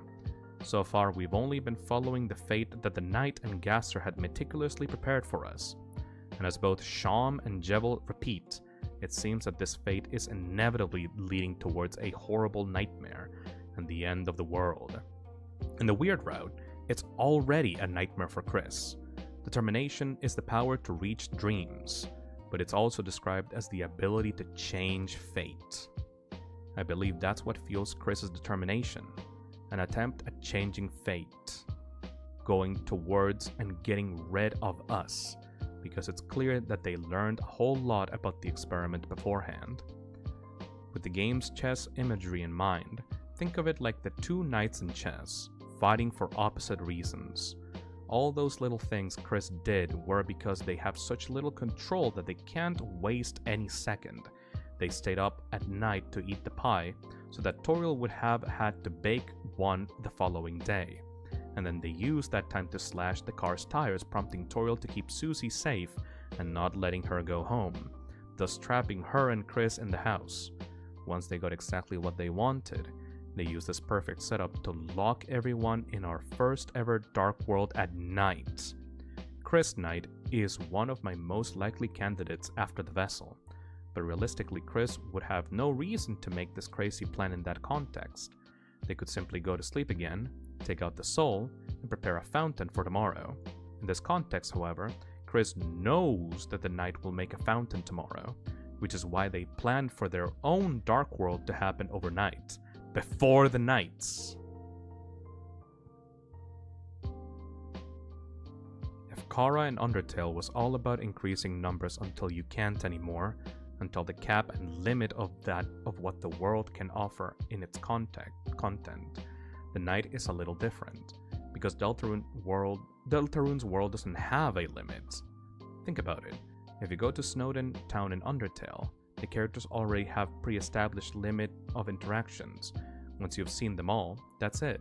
You can increase love to try to get new interactions, sure, but eventually you'll run out of them. But in Deltarune, the limit doesn't stand in the game itself, but within each day. There's a limit to the things you can do in a day, but the following day you'll unlock more things. And while we know that eventually this will come to an end, since the game doesn't have infinite chapters, the characters don't know that.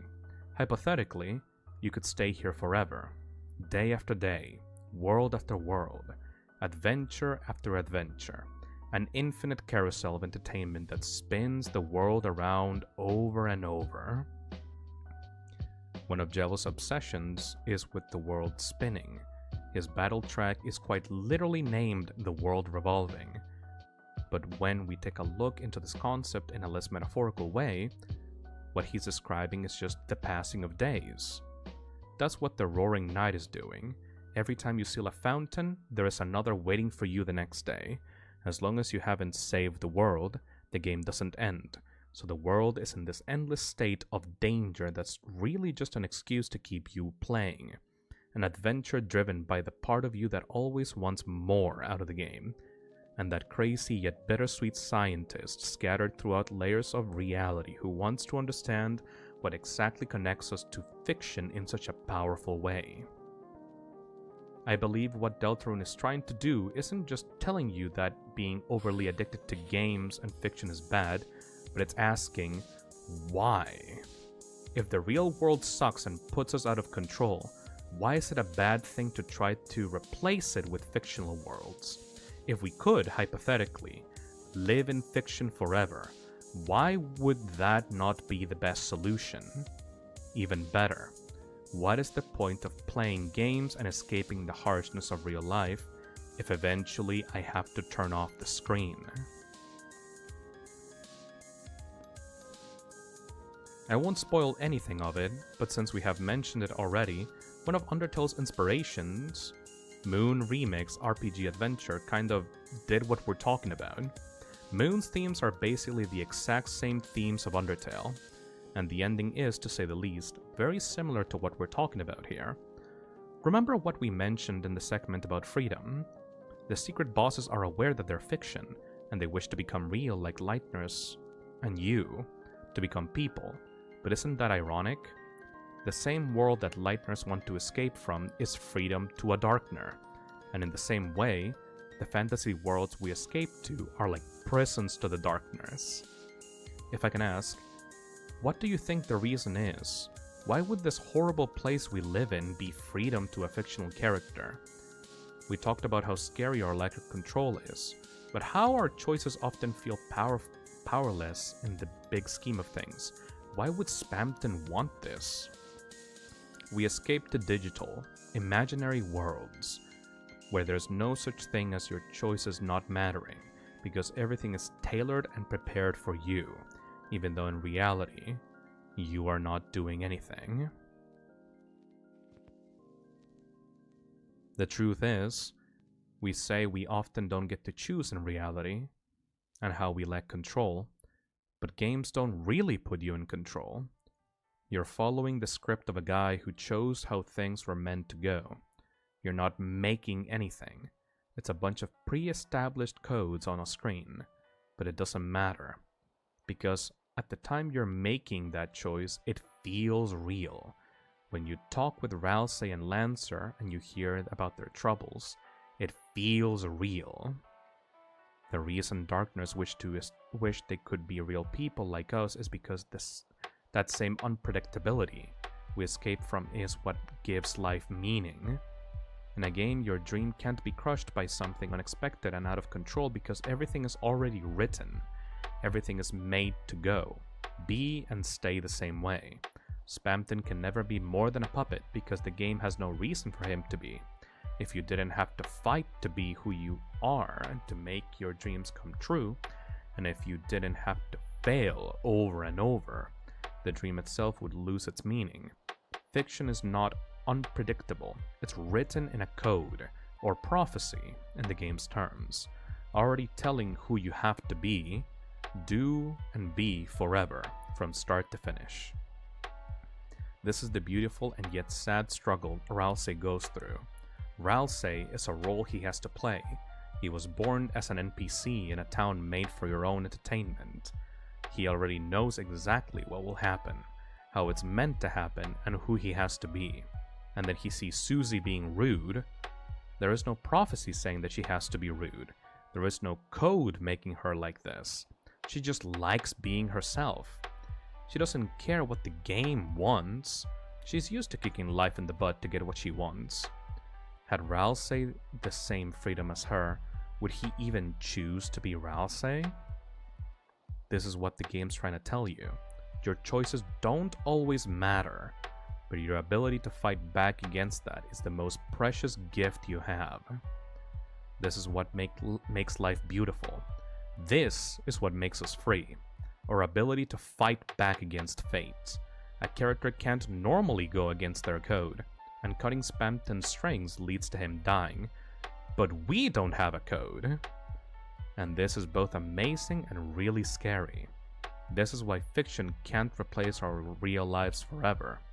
Because a world where everything is programmed and nothing unexpected can happen is just not living. It's a distraction, but it's not life. After a while, it would feel soulless and empty. Deltarune can't promise you things will always be alright. You will struggle. Fate will kick you in the butt. But you'll also have the power to fight back. The question remains how. How will you fight back? What can help you become ready? Well, maybe Sometimes when life is hard, you just need something to give you hope. You need a fictional place to hide into where everything is exactly as it should be. And if you allow that piece of fiction to touch your heart and be more than a toy to consume and throw away, it can give you hope. It can give you determination. And it can give you a memory. A good experience, a fond memory to keep within you in your daily life and help you get back up and face what's hurting you. How many times do you hear the phrase, "This piece of fiction helped me through a very dark time"? That's the true goal of games and why we make them. From the knight's point of view, similarly to Flowey, entertainment only holds a physical value, a short-term enjoyment. You have fun playing, and then you reach your max level, close the screen and start another game, over and over. It's not about making good memories, it's about consuming. It becomes a world of worthless memories. It makes you feel soulless. That's what the roaring is. But games can be more than their short-term value. If instead of focusing on reaching the end and having to see everything, you just allow them to be a good experience, something to carry in your heart, then they will always be a part of you. Because everything you play will be with you, and it might just give you the strength you need to get back out there and fight, along with, who knows, other people you met thanks to that work of fiction. Friends, family, people who will be by your side when you need them the most. Fiction holds the power to connect you to others and help you bond. So many of the people I talk with every day are people I met because of Undertale. Susie and Chris will have to say goodbye to Lancer, Ralsei, and the others. The same way you'll have to say goodbye to both Darkness and Lightness at the end of the game. But if instead of always trying to get more, you stop to smell the roses and create a good memory, then they're not really going anywhere. They'll always be with you. Everything you're seeing, every single second you spend with the game, it can be a fragment of who you are in the real world. It can help you even when you feel like your choices bring no results. The same way Lancer will always be a part of Susie as she grows up, even if physically speaking he is just a card. And although Chris doesn't understand you for now, I'm sure this feeling that connects all of you will eventually let you get closer if you allow it to. Your friendship with Chris, Susie, and Ralsei is more powerful than any amount of numbers and dark worlds the game could ever give you. You never meant to hurt Chris, and if you understand what the game is trying to tell you, then helping the heroes banish your world is not a bad thing. They'll always be with you, and your friendship will always exist. And thanks to you, these kids found friendship, family, and feel ready to start entering the scary adventure that is growing up together.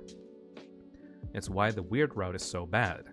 Technically speaking, the ending is the same, and you'll get banished either way, but getting there while fighting against the characters who desperately try to end you in order to save their world completely changes your experience. Your focus shouldn't be to reach the end to begin with, but to create a happy memory and bond with the characters that can be with you forever. The vessel is filled with your dream to play the game, and nothing else. It's soulless. They don't want the game to end, and they destroy the world as soon as it has nothing physical left for you to see. But I believe the world can still be saved, even though it will mean destroying that dream and getting sent away, because you're giving up on more physical content for something much more important, something that can't be represented with numbers, something that can be with you forever, as long as you treasure all the wonderful and amazing things you're experiencing. Thoughts, theories, art, love. As long as you try to remember all of this, it will be with you. In other words, don't forget. Oh, that's really good.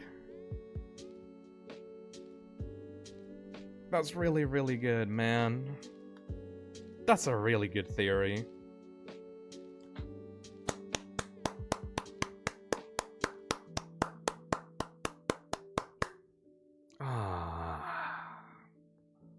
Yeah, no, Wandy Doodles completely changed me over from Chris Snyder to, like, Vessel Snyder.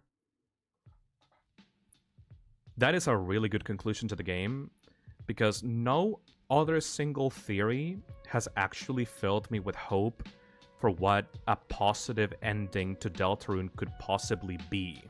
Every single theory ends up being very cynical, ends up being very, like, doomerish, saying that we're gonna end the world or stuff like that.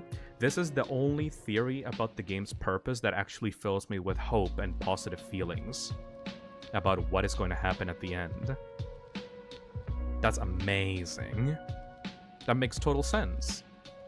And hell, that actually explains a lot of why the weird route is the way that it is.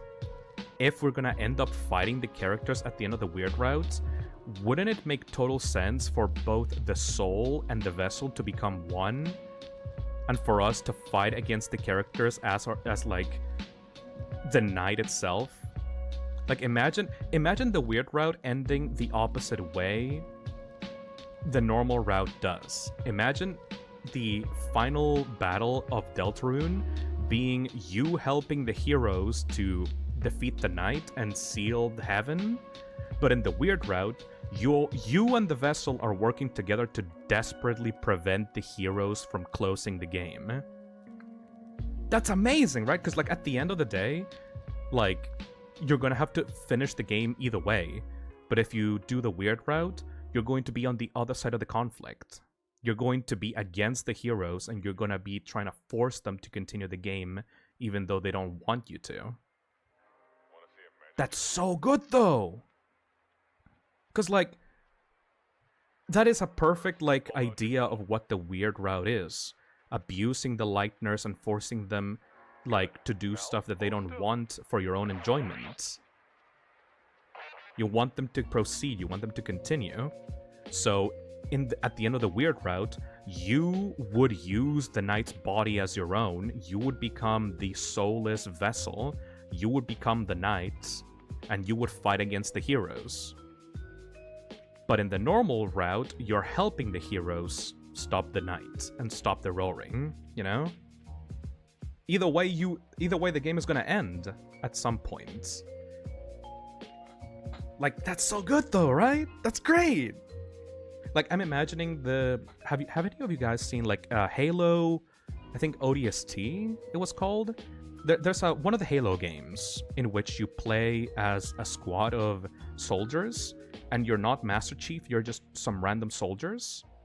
And the final mission in that Halo game, I think it was Reach, actually, yeah, I think it was Halo Reach. The final mission in that game is just survive for as long as possible against your enemies, right? But the game is meant to end at some point, so eventually that final battle against the entirety of the enemy forces is an impossible objective to complete. The enemies will just keep coming over and over and over again until you die at the end of the game. Yeah, that's Reach. I fully believe that the weird route will be something like that. You will continue fighting for as long as you can to continue the game, to continue Deltarune, to continue getting more chapters and more content, but eventually the heroes are going to defeat you, and they're going to close the connection, and they're going to close the game, so you won't be able to continue, and then they will just banish you from the world because they hate you and you have like damaged their lives. But in the normal, a task impossible to complete, yeah, exactly, Leslie. But in the normal routes, you will make friendships and connections, and you will understand the POV of like the point of view of the characters, and so you will help them close the connection and like destroy the vessel and destroy the knights, so that the connection can finally be closed properly. That would be beautiful, man! That is such a good idea for an ending. That is so good! Yeah, no, Wandy Doodles completely changed me over to, like, a Vessel Knighter. I never found, like, whenever I've heard theories about the Knights, I never found it satisfactory for them to be like, oh, it's the mayor, or like, ooh, no, it's the it's Alvin, or like, ooh, no, it's like Gerson back from the dead. It's like, I never understood the purpose of those theories. I never liked any of those theories, because it means that Gaster just chose a random townsperson in hometown to be the knight. Like, the knight very obviously is doing things in accordance to Gaster's own plan, right? So it'd be kind of hollow for it to be just a random character in hometown. So that's why I was always so adamant that it had to be Chris, because Chris very obviously is connected to Gaster in some way. I mean, Gaster chose Chris as the vessel from which we actually played Deltarune, right? But if it's the vessel, the actual vessel we create at the start of the game, that we fill with our own determination, that it then uses to create the fountains, that is the perfect purpose for the vessel at the start. It's great. It's amazing. Ah, that's so good. Yeah, no, Wendy Doodles absolutely knocked that out of the park with this one. I adore this theory. If this ends up being the ending of Deltarune, I will be thoroughly fucking satisfied with the game. I don't care if I'm wrong that Chris is not the knight. I will be thoroughly satisfied with this version of the story. This seems like a purpose that Toby Fox would want to come to fruition, you know? That is so good! Blue Mask says, I mean, the vessel is guaranteed to come back in some way. Yes, initially I was thinking maybe Chris, as the knight, will try to rip us out of their body permanently, and so we will have to use the vessel as like a backup plan to be able to continue playing the game without Chris. But this makes just as much sense, if not more, you know? Because, like, I was thinking, if Chris was the knight, at some point they would want to continue making Dark Worlds and continue to enjoy the game without us. And so we would be discarded, and that would go against, like, Gaster's plans and stuff, you know? Like, it would break the script. But in this way, it works just as well, because it's the vessel, like, the vessel's, like, determination is our determination to continue playing Deltarune. It's like, it makes so much more sense within the narrative, you know? If it's either, it has to be either Chris or the vessel, or maybe both. Either way, I would be completely fucking happy. I love it. I absolutely adore it. Let's finish this up. Let's finish this stream with thanks for reading. We made it! If you survived all the way through here, you're a nerd, and that's awesome. Thank you for reading. And never feel bad about being emotional and feeling games and stories are more than just that. Because that's the best a story can inspire for. I didn't expect this document to end up being so long, but to be honest, it's less than half of the original, so I'd say I did a better job this time. Hell yeah, you did! Feel free to message me for anything. I don't know when I'll answer, but I'll try to do as soon as I have time. Aww. This is awesome. Anyway, I've talked enough. Now I will sleep for another 100 years. Thank you for being here. Thank you for being part of this community. The point of theorizing isn't to really predict the game as much as it is to share our love for it together. And we do that a lot. So I hope that you enjoyed it. Don't be a hero, experience the love. And to conclude this, here is an excerpt from Toby Fox himself. Hi everyone, this is Toby Fox. Recently, the world has kind of been in crisis, hasn't it? Due to coronavirus, everyone is stuck inside. Sometimes it feels like the world might end. At times like this, it might be easy to think something like, why the heck am I even making games? Why would the world need something like games at all? At a time like this.